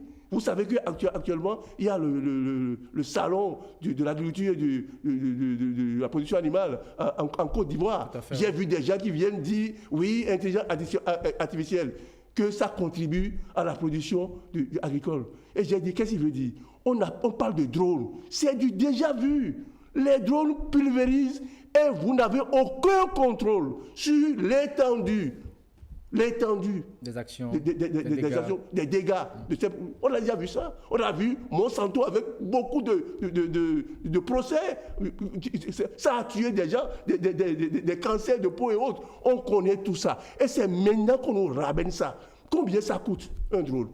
Est-ce que le paysan a besoin de ça? Il n'en a pas besoin pour nous nourrir. Il a ses besoins, il faut l'écouter. Le drone a quand même un rôle important à jouer. Je n'ai pas dit, c'est ce que vous dites et vous mélangez tout le monde. L'intelligence artificielle peut avoir d'autres applications utiles pour nous. J'ai dit, dans le cas d'espèces, c'est du déjà vu. C'est du déjà vu. Et on nous amène ça encore. Est-ce que le paysan, le petit producteur, 70%, 80% de la population ont besoin de ça pour cultiver leur terre? Oui, sauf que quand on veut faire de la culture pour nourrir tout un peuple, on ne va pas se contenter de la houe et de la daba non plus. Vous voyez, non? C'est-à-dire vous allez évaluer. J'ai réfléchi à la question pour dire vous allez poser cette question-là ici. Nous allons évaluer le coût des dégradations que produisent ces états-là. On ne va pas continuer quand même à utiliser la daba et la Non, on n'a pas dit ça. Est-ce que vous voyez qu'on a créé une société de tracteurs dans ce pays-là? Ça n'a pas fonctionné. Les tracteurs sont restés au Cadet, à Bomé-Calavi. Après, ils ont disparu. Les tracteurs ont disparu. Et l'unité qui est à Ouida, là? Les paysans ont dit... ça marche. Non, attendez. Les paysans ont dit que ce tracteur-là n'est pas conforme à nos besoins, à nos sols. Il faut interroger le paysan, aller voir le sol sur lequel il veut travailler pour commander l'outil qui lui convient. C'est de ça. On n'a pas associé à la prise de décision, on a amené quelque chose. Vous voyez, on n'a pas refusé d'utiliser les tracteurs, mais ces outils doivent être adaptés aux besoins du paysan et au sol sur lequel il doit travailler. C'est de ça qu'il s'agit. Et lorsque nous voyons les dégâts que causent ces intrants chimiques au sol, à la santé, nous allons savoir qu'effectivement, il vaut mieux ne pas aller là-bas. C'est vrai, je comprends, M. Sabo. Il vaut mieux ne pas aller là-bas. Il vaut mieux qu'on fasse tout pour réduire quand même l'utilisation de ces intrants chimiques et aussi ces machines parfois qui ne sont pas adaptées à nos sols. C'est bien cela. C'est pas fini. Et il faut dire, nous devons accepter l'éducation environnementale qui transforme nos mentalités pour dire une forêt sans espèces n'est pas une forêt. C'est-à-dire que nous aussi, nous devons savoir que... Vous voulez parler des animaux, c'est cela bien... Non, la faune, la flore, les poissons, l'eau dans laquelle tout ça se trouve là, doit être conservé et pour le bonheur de tout le monde. Un poisson qui a pris du plomb. Vous avez déjà entendu ici que le Bénin a été déclassé parce que on envoyait des crevettes en Europe. On a vu que parce que nous comportons mal, on a empoisonné toutes nos eaux, les eaux dans lesquelles sont élevées les crevettes. Notre crevette a été refusée à l'international. Est-ce qui perd? C'est nous qui perdons. Tout à fait. C'est l'économie locale qui perd. Ce sont les industries qui perdent. Donc c'est de ça que nous parlons. Est-ce qu'avec ça, on ne peut pas vraiment écouter pour... J'ai vu, Eman n'est pas... Non, c'est juste pour dire que le temps est fini. Oui, le temps est fini. Pas du tout. Moi, je suis d'accord. Vous savez qu'ici, vous êtes... Non, je suis d'accord. Vous savez qu'ici, lorsqu'on parle de semences hybrides, on n'est pas dans la diversité, on n'est pas dans la variété, on est dans un type de semence. Et lorsque quelque chose arrive à cette semence-là, tout s'en va. Je viens d'apprendre que des gens sont allés déposer certaines de nos semences en Norvège. Les Béninois ont déposé, je le dis gravement. Et pour en faire quoi? Je ne sais pas. Je le dis très gravement pour dire que si c'est privé, on n'a pas tous les contours. On n'a pas tous les contours de. Si vous permettez, on va revenir. Oui, allez-y. Si vous permettez, on n'a pas tous les contours, d'accord, de cette situation. Donc, on ne va pas affabuler, d'accord. Donc, si vous permettez, c'est un sujet qu'on ne va pas aborder aujourd'hui, parce qu'on ne détient pas tous les contours de cette information. Oui, vous savez que dans le rôle qui est le mien, il est important d'avoir toutes les informations nécessaires autour d'un sujet avant de l'aborder. Je vous comprends très bien. Ce matin, ce n'est pas prévu de l'aborder, donc je préfère qu'on puisse... Non, on a arrêté. C'est une parenthèse déjà fermée. C'est juste pour dire que nous sommes dans la biodiversité. Absolument. On parle de la diversité des choses et ce qui nous concerne, qui est à nous, doit rester chez nous. Et si ça doit sortir, parce que c'est comme... Nous sommes dans le parc Pendjari, par exemple, où on veut sortir des animaux. Il y a des conventions qu'on signe. On doit savoir qui sont quoi, ça va vers où, pour quelle cause. On doit voir la traçabilité de ces décisions et des actions qu'on pose. C'est de ça que je parle. Alors, M. Sabou, vous savez, le mois que nous abordons, c'est un mois purement environnemental. On aura le temps quand même d'aborder ces différents sujets. Ne nous en faites pas du tout. Je crois peut-être mardi prochain, on va déjà commencer par parler de l'arbre. Oui. Parce que ça fait déjà 40 ans que nous mettons en terre des plans. Vous savez, non? Ouais. On va faire le point. On va faire un petit bilan. En allant à Sémé pour voir si le premier arbre planté par le général Kérékou fait à son arbre est encore là. Peut ne pas être là, mais si l'environnement est encore végétal. Voilà, donc c'est quand même le plus important. Vous savez que lorsqu'on dit que le président Kérékou a planté un arbre, que l'arbre existe là, notre président de la République il dira qu'on va développer le tourisme autour de ça, non? Tout à fait. C'est de ça que je parle. Et là encore, ça date. Merci beaucoup, M. Sabou. Merci à vous, William. Merci, M. Sabou. Et à très bientôt. Passez une excellente journée. Allez, bonjour le Bénin. On retrouve à présent Mme Annick Nonorou. Avec elle, on va continuer par parler d'un sujet qu'on a abordé tout à l'heure avec Yasmine Damata. C'est le forum de discussion.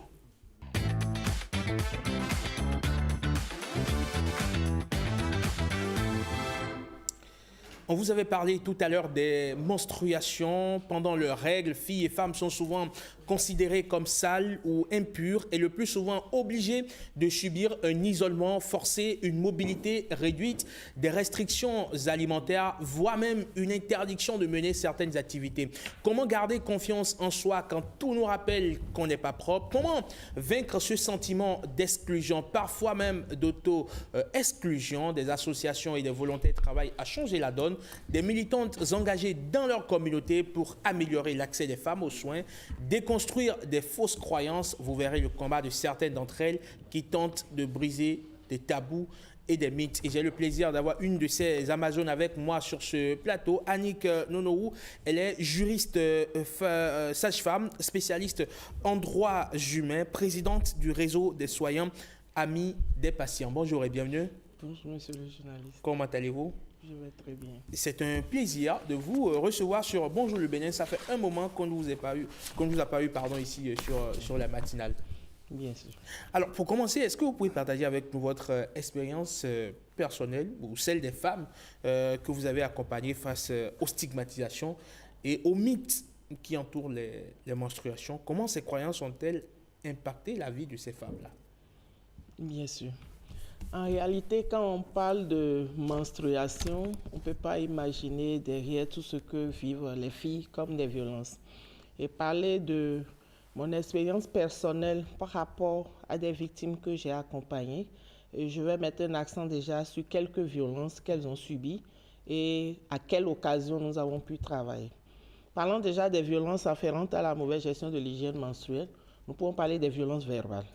Déjà en milieu scolaire ou en milieu professionnel, quand une femme ou une fille est tachée, c'est un problème. On se moque, il y a les moqueries, il y a la honte, il y a tellement de choses. Et quand on va au-delà, il y a les violences psychologiques.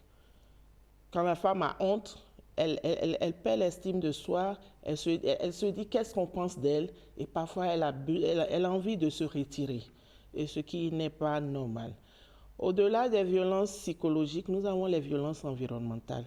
Si nous nous basons sur la loi sur l'hygiène publique de 2022, il est important de savoir que dans tout établissement public ou privé, qu'il y ait un espace sûr où les femmes ou les filles en période de menstruation puissent gérer leur menstruation en toute sécurité et en toute dignité. Mais sur le terrain, ce n'est pas réel, ce n'est pas effectif. Donc tout cela, nous les mettons dans les violences environnementales. Quand la personne n'a pas accès à un point d'eau, quand la personne n'a pas accès à un matériel de gestion des déchets périodiques, etc. Bref, au-delà, nous avons les violences sociales. Vous savez que dans certaines cultures, dans certaines religions, il est interdit à la femme en menstruation d'accéder peut-être à une église, d'accéder dans un temple, d'être même à l'aise dans sa propre famille. Parce que quand tu es en menstruation, on te dira que tu ne pourras pas faire la cuisine pour ton époux, etc. etc. Je ne vais pas m'échelonner sur tous les exemples. Mais l'essentiel, c'est de savoir que nous avons eu à faire des ateliers de sensibilisation, notamment avec des champions des garçons et des filles qui défendent le droit menstruel. Si je prends l'exemple de Batonga, nous avons parcouru plusieurs départements. Et lors de ces ateliers, pour revivre ce que la fille vit, nous avons essayé de mimer un peu ce qui se passe. Les participants ne savaient pas qu'il y aurait des filles qui seront tachées. Donc nous avons essayé d'insinuer la tache menstruelle. Et quand les filles sont apparues lors de l'atelier, nous avons essayé de voir la réaction de tout un chacun et on a fait des décryptages. Et c'est à partir de là que les filles ont dit tout ce qu'elles vivent dans cette situation. Et les garçons aussi, nous sommes partis de leurs mauvaises pratiques pour leur montrer qu'en réalité, ils ne devraient pas se moquer des filles parce que les règles, c'est un phénomène naturel. Ce n'est pas un phénomène de honte. Et nous sommes allés au-delà pour expliquer aux filles qu'elles doivent renforcer leur autonomisation mentale, leur estime de soi. Parce qu'en tant que fille, quand on est tachée, il n'y a rien à avoir de honte. C'est un phénomène naturel. Et aller au-delà, nous avons organisé des classes communautaires, des dialogues communautaires avec des parents pour leur montrer que, qu'il s'agisse de la mère ou du père, on devrait échanger avec les enfants, avec les filles, avec les garçons, pour avoir des pratiques positives. Alors comment est-ce que ces idées de saleté ou d'impureté peuvent-elles éroder la confiance en soi des filles? Ces idées de saleté érodent la confiance des filles parce que déjà quand nous nous basons sur l'éducation qu'on nous donne, c'est qu'en réalité, une éducation qui n'est pas fondée sur les droits humains, bien sûr, hein, une éducation fondée sur le patriarcat et social. On se dit quand on est fille, on doit se dissimuler en période de menstruation, on ne doit pas savoir que tu es en règle, tu ne dois pas être tachée, si tu es tachée c'est que tu es sale et là tu es en train de salir ta famille. Il y a des idées préconstruites qu'il faut déconstruire.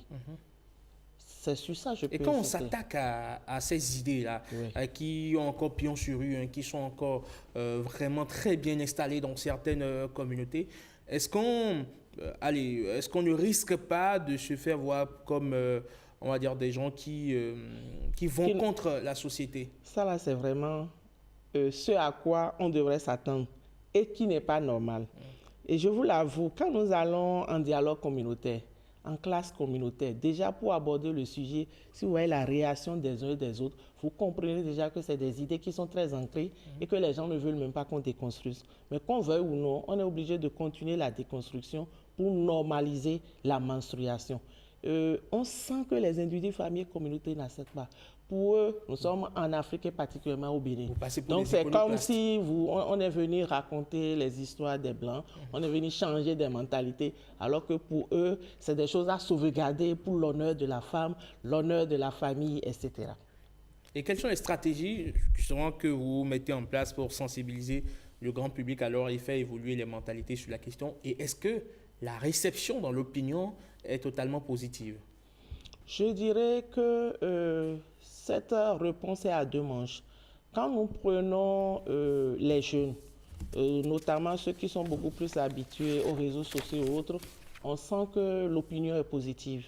Mais quand nous allons en dialogue communautaire, en classe communautaire et qu'on est en contact du public, nous constatons la persistance des réticences.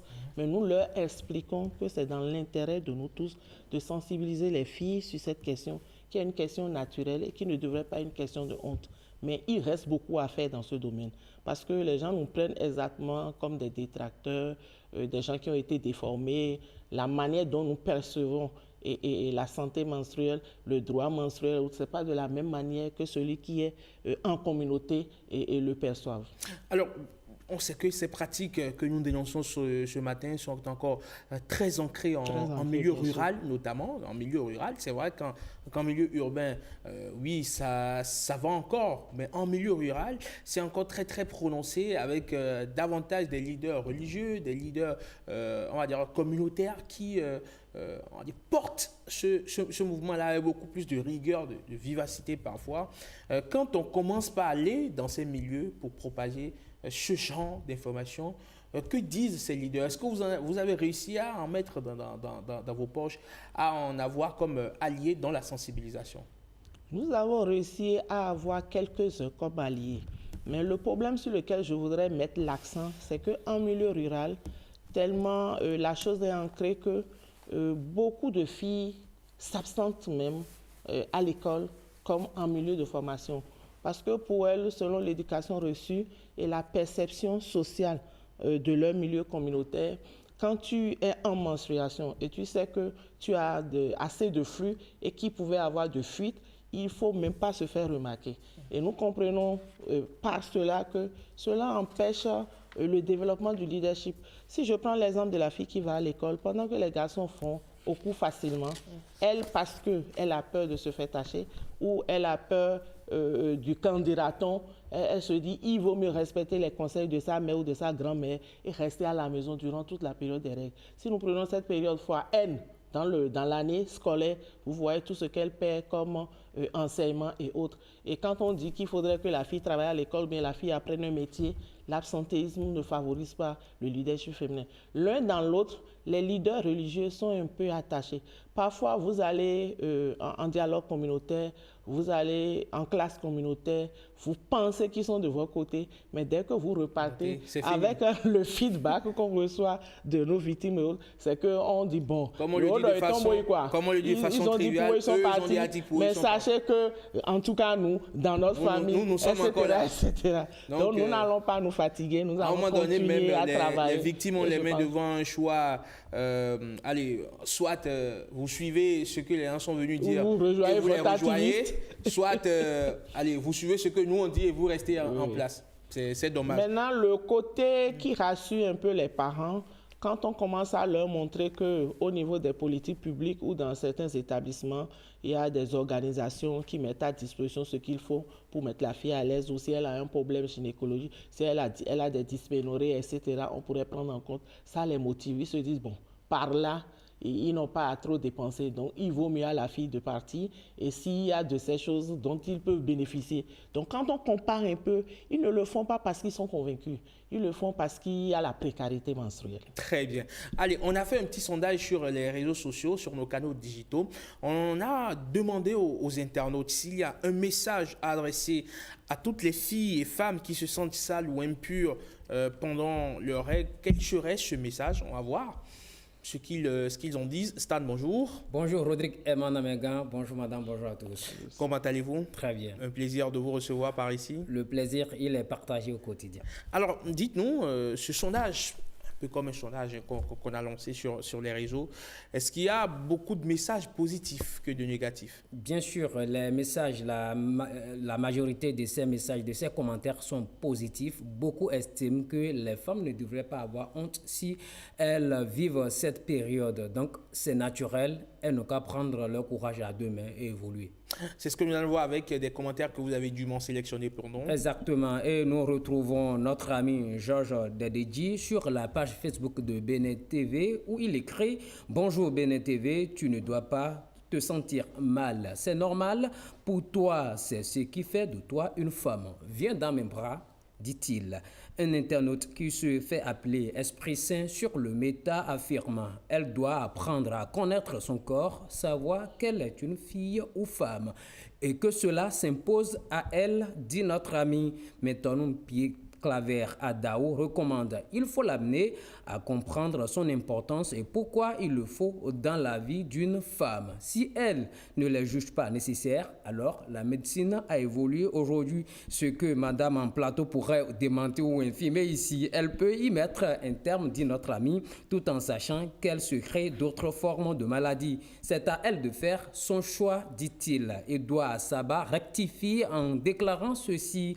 Les règles sont naturelles et obligatoires pour la femme. Il est vrai que certaines femmes en cette période se sentent malpropres, d'où la gêne. Cependant, je leur dirais simplement d'être confiantes, de savoir que c'est naturel. Le reste, c'est de savoir prendre soin d'elles. La propriété sera de mise, dit notre ami, et surtout, pas de complexe.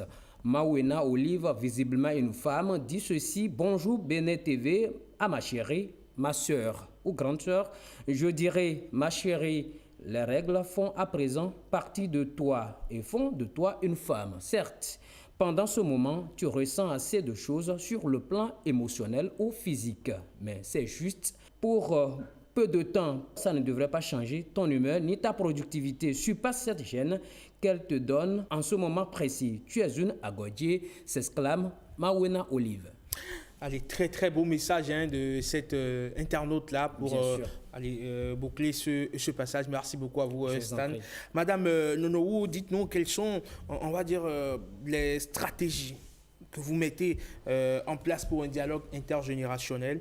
Comment encouragez-vous les mères, les tantes, les grands-mères à parler ouvertement des règles avec les jeunes filles afin de briser, on va dire, le cycle des tabous? Oui, parlant de stratégie, je vous dirais déjà que au niveau du réseau des soignants amis des patients, nous nous sommes dit que c'est à travers les classes communautaires, les dialogues communautaires que nous nous sentons en sécurité face à nos cibles pour mieux parler. Mais en dehors de ces classes communautaires et des dialogues communautaires, nous profitons à travers les médias, soit par la sensibilisation à la télé, la sensibilisation à la radio. Et parlant de dialogue intergénérationnel, nous ne l'avons pas trop poussé parce que le sujet est un peu sensible. Et mettre les filles en présence des grands-mères ou d'autres personnes qui ne sont pas de leur âge ne leur permet pas de libérer la parole. Donc pour l'instant, nous nous sommes dit qu'il faut faire des rencontres séparées, quitte à progressivement penser à faire des dialogues intergénérationnels.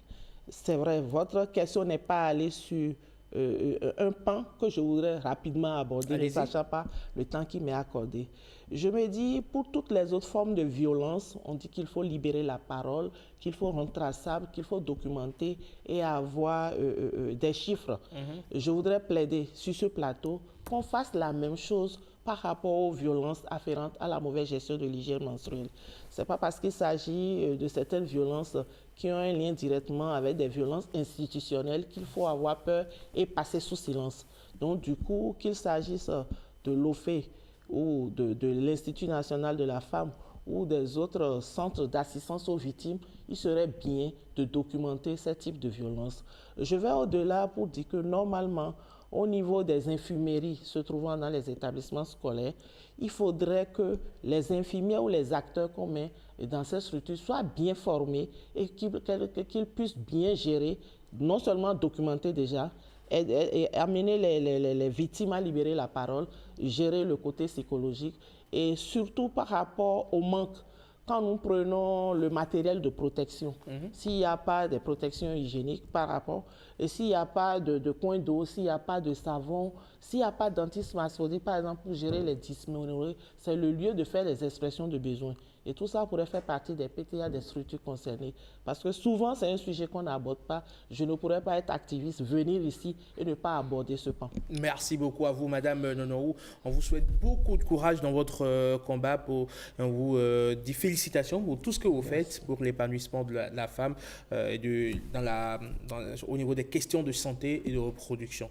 Merci, vous passez une excellente journée du mardi et à très bientôt. Revenez-nous quand vous voulez. Merci et pareil à vous aussi. Et on continue de parler de santé sur Bonjour le Bénin. Cette fois-ci, on parle des troubles érectiles. Oui, on parle des troubles érectiles ou dysfonctionnement érectile, si vous le voulez. Ce sera tout de suite avec Dr Yévi.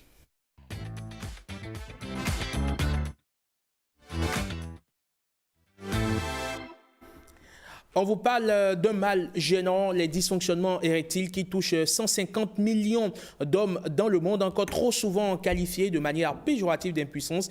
Il implique un très fort retentissement sur la qualité de vie, on va le dire ainsi, un fort retentissement sur la qualité de vie. Il toucherait un homme sur 3 après 40 ans. C'est ce que les statistiques révèlent. Mais la bonne nouvelle est que ça se soigne. Au Bénin, il y a même une mission internationale de chirurgie qui est en cours pour donner une seconde vie aux patients. Vous aurez de plus amples détails avec professeur Magloire Yévi. Bonjour et bienvenue. Bonjour. Vous êtes médecin urologue. Merci d'avoir répondu à notre invitation. C'est un plaisir. Et vous êtes accompagné ce matin de Dr Christophe Lawrence. Il est expert de la chirurgie prothétique uro-andrologique en France. Bonjour. Bonjour. Comment allez-vous? Très bien, merci. C'est un plaisir de vous recevoir sur notre plateau. C'est un plaisir pour moi aussi. Quand on parle de chirurgie prothétique uro-andrologique, on a l'impression que c'est un terme assez barbare. Ça fait peur. Est-ce que vous pouvez nous détailler cela? Oui, c'est simplement en fait la correction des troubles de l'érection. Donc, et se cache derrière en fait ce mot un petit peu barbare, simplement la correction de cette dysfonction érectile qui gâche la vie de beaucoup d'hommes et surtout de beaucoup de couples. Alors, professeur Yévi, on parle de mal qui touche un homme sur 3 après 40 ans. Ça fait peur, les chiffres. Oui, ça fait peur. Et puis, je peux dire que de plus en plus, je reçois des patients jeunes qui ont une dysfonction érectile et qui ont leur couple qui battent de l'aile. Et c'est devenu plus fréquent aujourd'hui à cause du stress qui monte dans la vie professionnelle, dans la vie sociale. Et c'est un problème sérieux. Et vous savez, un homme qui perd l'érection, il croit qu'il a tout perdu. L'érection n'est pas, la verge n'est pas le cœur, mais la verge, c'est important. L'érection, c'est la vie, comme on lui dit. Et c'est un problème sérieux qu'on devrait prendre en compte pour la stabilité de la famille dans la société. Quand on parle de troubles ou dysfonctionnement érectile, c'est-à-dire que ça ne se lève plus du tout.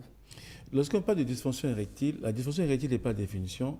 L'incapacité pour un homme d'obtenir et de maintenir une érection suffisante pour des rapports sexuels satisfaisants.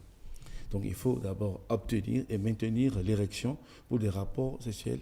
Vous savez, c'est le niveau le plus élevé de la communication dans le couple. Et si vous arrivez à perdre cette capacité de communiquer profondément avec votre partenaire, vous voyez qu'il y a un déséquilibre qui naît.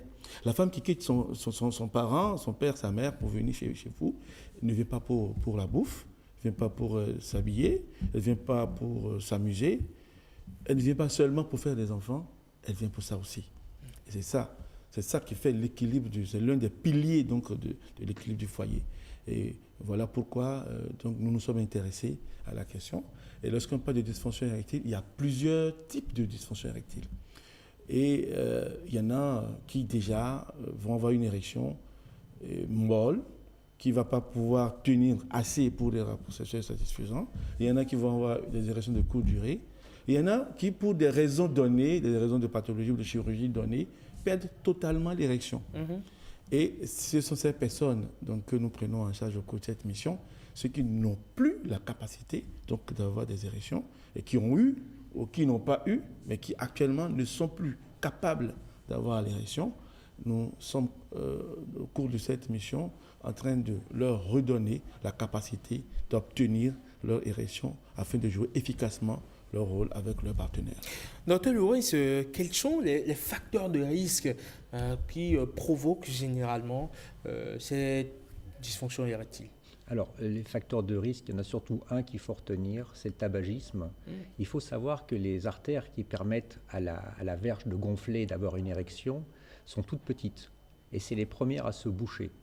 Et c'est vrai que les gens qui fument sont plus exposés que les autres. Après, il y a d'autres maladies un peu plus compliquées, et notamment une qu'on retrouve en Afrique et très peu en Europe, c'est le priapisme, et qui fait beaucoup de dégâts ici, et qui rend les interventions difficiles, parce qu'il y a une fibrose, je ne vais pas rentrer dans des termes compliqués, mais ce qu'il faut retenir, c'est que le tabagisme est la cause principale, le priapisme une autre, et surtout l'âge et la perte de confiance en soi. Et là, j'aimerais rebondir sur une chose importante, c'est qu'il existe deux types de troubles d'érection. Il y a les troubles d'érection qu'on appelle, avec un mot barbare, de psychogènes, et les troubles d'érection qu'on appelle organiques. Les psychogènes, en fait, c'est la perte de confiance en soi. Et ça peut être un petit accident de temps en temps, ça ne monte pas. Mais chez un homme qui a un manque de confiance en lui, à chaque rapport, il va se dire, est-ce que ce coup-ci, ça va monter ou pas? Et le fait de se poser la question, ça ne monte pas. Et ça, c'est des patients qu'on va prendre en charge plutôt avec des traitements médicaux pour les rassurer. Ensuite, vous avez les problèmes organiques, c'est ceux que je viens d'évoquer, avec le tabagisme, le priapisme, l'hypertension artérielle et d'autres causes que le docteur Yévi connaît, le professeur Yévi connaît bien aussi. Mais je ne vais pas vous... Parce qu'il y en a énormément des causes qui peuvent entraîner ce trouble d'érection. Et c'est pour ça qu'en début d'interview, on disait que c'était un homme sur 3. Ça n'est pas une exagération, c'est un homme sur 3. Ce n'est pas un homme sur 3 qui n'a plus d'érection du tout, c'est un homme sur 3 qui peut avoir des pannes sexuelles. Après, les gens qui n'ont plus d'érection du tout, ça, heureusement, ils sont moins nombreux. Mais la panne, quand ça arrive, c'est physiologique? Oui, ça peut arriver. Ça peut arriver. Mais même un garçon de 20 ans, 30 ans, mais en principe, à 20 ans, 30 ans, on oublie au prochain rapport sexuel, ça remonte et il n'y a pas de souci. Quand on a passé la barre des 40-50 ans, on sait qu'on peut avoir des troubles sexuels Et si ça arrive, là on se dit, ah ça y est, j'ai 40-50 ans, maintenant ça va être terminé. Ensuite, pour terminer juste avec les causes physiologiques, il y a aussi les cancers, notamment le cancer de la prostate, qui malheureusement doit être opéré, et la conséquence de la chirurgie prostatique, malheureusement, c'est dans 90% des cas des troubles d'érection qui suivent. D'accord. Donc, vous voyez, les causes des troubles d'érection sont assez larges, mais les causes sur lesquelles on peut agir très facilement, c'est la cigarette. D'accord. Alors, Dr Yévi, parlez-nous de cette mission de chirurgie que vous pilotez avec le docteur Younès. C'est une mission, c'est la deuxième fois que nous l'organisons. La première a eu lieu en octobre 2024 et la seconde maintenant, la deuxième maintenant. Et nous espérons pouvoir pérenniser l'activité en faisant une mission tous les mois de mai, tous les mois d'octobre de chaque année, si nous avons l'accompagnement donc des autorités à différents niveaux. C'est une mission de chirurgie prothétique uro-andrologique. C'est des mots pour dire que nous apportons un élément, un matériel qui n'est pas organique, qui n'est pas de la matière organique, un élément étranger pour corriger un problème de santé urologique ou andrologique. Concrètement, nous avons les prothèses donc, de la verge, les prothèses du pénis. C'est des matériels, c'est 2 tuyaux qu'on va installer dans les corps caverneux chirurgicalement, parce que lorsqu'on parle de prothèse, les gens pensent que c'est peut-être un matériel qu'on va accrocher au pénis. Ce n'est pas cela. On ouvre la verge et on installe à l'intérieur 2 éléments qui sont pliables, malléables et qui vont donner de la rigidité à la verge pour lui conférer donc, cette érection qui sera utile, pratique après cicatrisation de la plaie opératoire. En dehors donc, des prothèses donc, de la verge, nous avons les sphincters artificiels de l'urètre masculin dans le traitement de l'incontinence urinaire masculine. C'est des hommes qui perdent les urines en continu. C'est des gens qui, pour avoir fait une chirurgie ou pour avoir eu une maladie neurologique ou autre donnée, perdent les urines en continu. Imaginez un homme qui mouille le caleçon en continu, qui sent pipi, il est rejeté, il déprime, il n'est pas à l'aise et tout. Nous installons un sphincter artificiel, en l'opérant bien sûr, avec un petit bouton qui peut appuyer à tout moment pour déclencher la miction. Et tout redevient sec dès qu'on a fini. Très bien. Et pour les femmes, nous posons les bandelets sous-urétrales. Vous savez, chez nous, nous avons la forte nuptialité. Les femmes font beaucoup d'enfants. J'ai eu, pour la première fois, la femme qui avait le plus d'enfants que j'ai eu dans ma carrière, c'était quand j'étais à Djoun, en 2008. Une femme qui a fait 17 enfants. Oui, elle était apparemment encore en très bon état, mais j'étais dépassé moi-même quand je l'ai vue. Elle était donc la culture de faire beaucoup d'enfants expose la femme à cette incontinence urinaire, souvent d'effort. Donc c'est ces femmes-là qui, quand elles rient aux éclats, quand elles toussent, quand elles ont une crise d'asthme, elles perdent les urines, on est capable donc d'aller mettre un matériel synthétique donc, pour soulever, faire un soutènement de l'urètre et leur conférer d'être continente. La mission est déjà en cours, elle a démarré depuis hier. On commence les interventions ce matin et demain soir on aura fini. Et ceux qui sont des candidats qui n'ont pas pu être recrutés cette fois-ci, nous aurons l'opportunité donc de les reprogrammer pour les prochaines missions. Très bien. Oui, vous pouvez ajouter quelque chose rapidement ? Juste sur les implants péniens, il faut bien avoir conscience qu'à aucun moment, comme l'a dit le professeur, on retire le sexe et on en met un autre. Ce n'est pas une prothèse, c'est un implant. C'est-à-dire que, comme ça a été bien décrit, on le met dans le sexe, ça ne se voit pas. Tout nu, on ne voit absolument rien. Et surtout, on ne perturbe absolument pas la sensibilité du gland. Et si le patient a toujours sa prostate, on ne perturbe absolument pas l'éjaculation et l'orgasme. C'est-à-dire que le patient aura une vie sexuelle normale avec une sensibilité de sa propre verge qu'il aura gardée normale et une capacité d'éjaculation. Très bien. Merci beaucoup à vous, Dr Christophe Lourens. Vous êtes expert donc, en chirurgie prothétique uro-andrologique en France. Merci, professeur Yévi. Vous êtes connu par ici. Vous êtes une petite célébrité, pour ne pas dire une grande célébrité par ici. Vous passez une excellente journée du mardi et à très bientôt. Bonjour le Bénin, dernière escale ou avant-dernière escale avec Blaise Adanko, c'est bien les sports.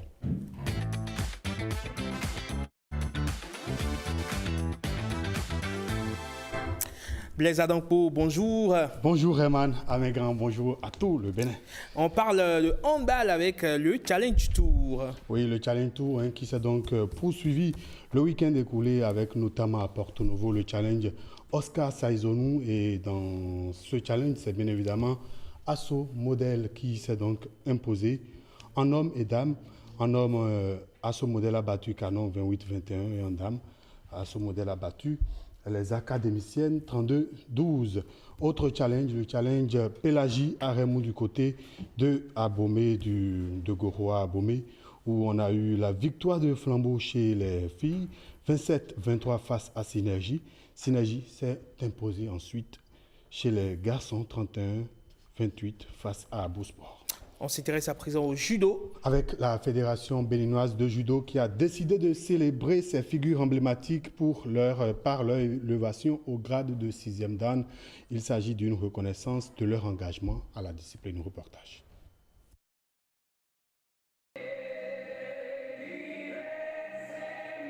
Une cérémonie empreinte de respect et d'émotion.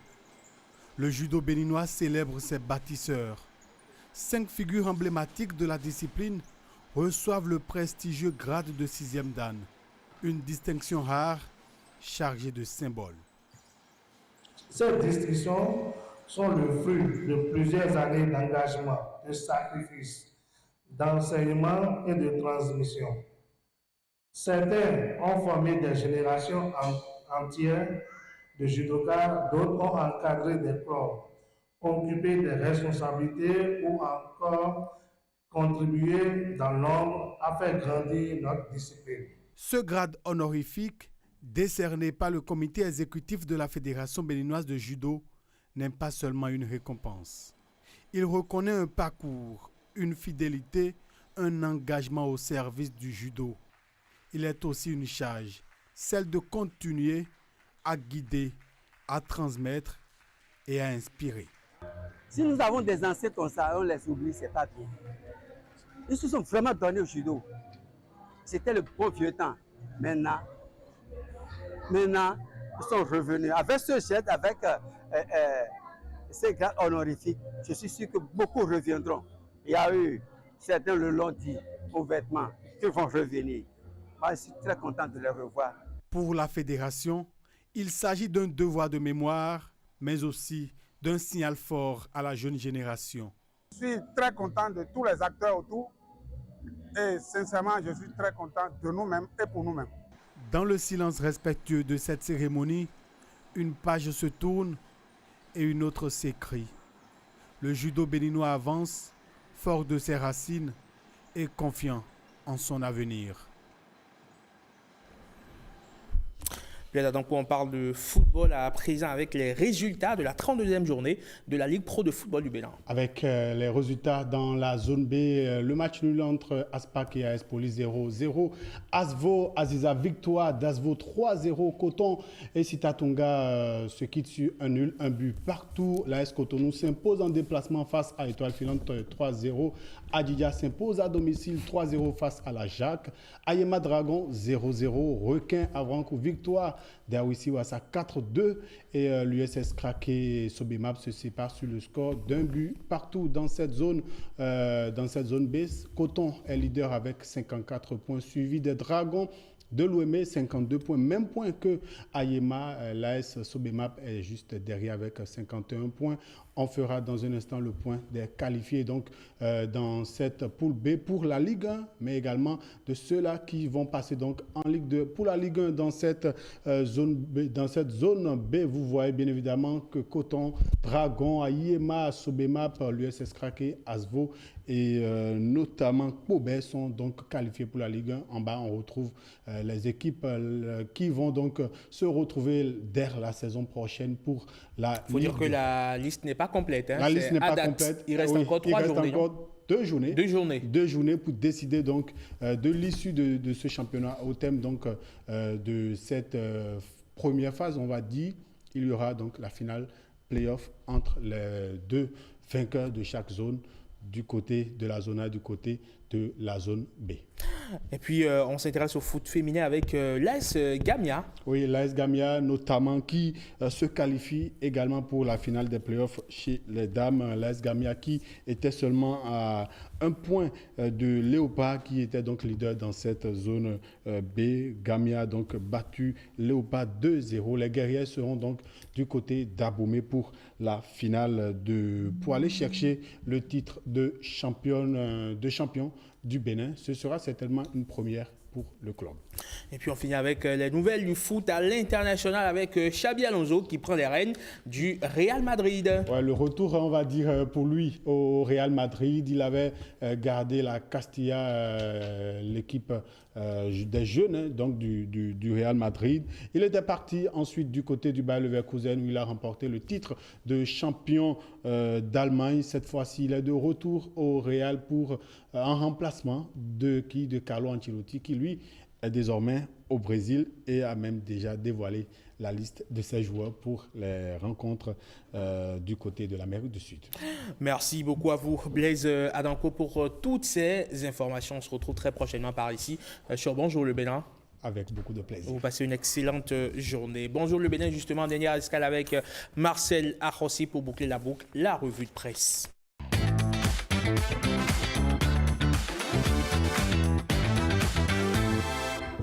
Marcel Arrossi, on parle des élections générales de 2026, l'opposition béninoise vers une débâcle annoncée, c'est selon le matinal. Bien sûr, élection générale de 2026, l'opposition béninoise vers une débâcle, vous avez bien indiqué le titre. Le matinal dresse donc un constat sans concession sur l'état de l'opposition à l'approche des élections générales de 2026. Le quotidien analyse une dynamique politique défavorable, dénonce l'absence de stratégie claire et met en lumière les divisions internes qui minent les chances de l'opposition. Il observe d'ailleurs que le cadre de concertation de l'opposition, dominé surtout par les démocrates de Boni Yahi, s'enlise dans des contestations autour du code électoral.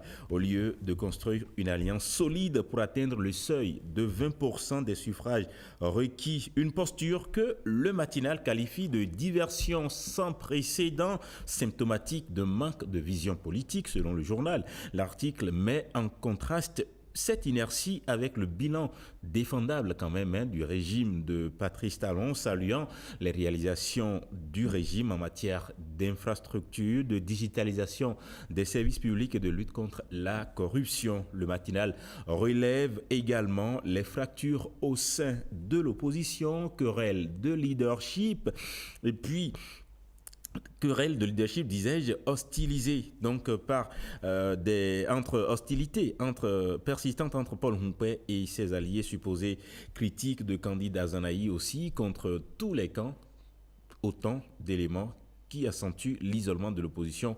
Et pendant ce temps, la mouvance présidentielle s'organise. Le matinal rapporte aussi les rencontres régulières entre Joseph Diogbenou de l'UP Le Renouveau et Abdoulaye Biotchane du Bloc républicain, preuve d'une stratégie concertée pour consolider le terrain. En conclusion, le quotidien met en garde, si l'opposition persiste dans ses errements, elle risque de se retrouver spectatrice d'un scrutin largement remporté par une majorité bien préparée. Les accusations de fraude ne sauraient alors masquer l'échec d'une classe politique qui peine à convaincre, conclut-il.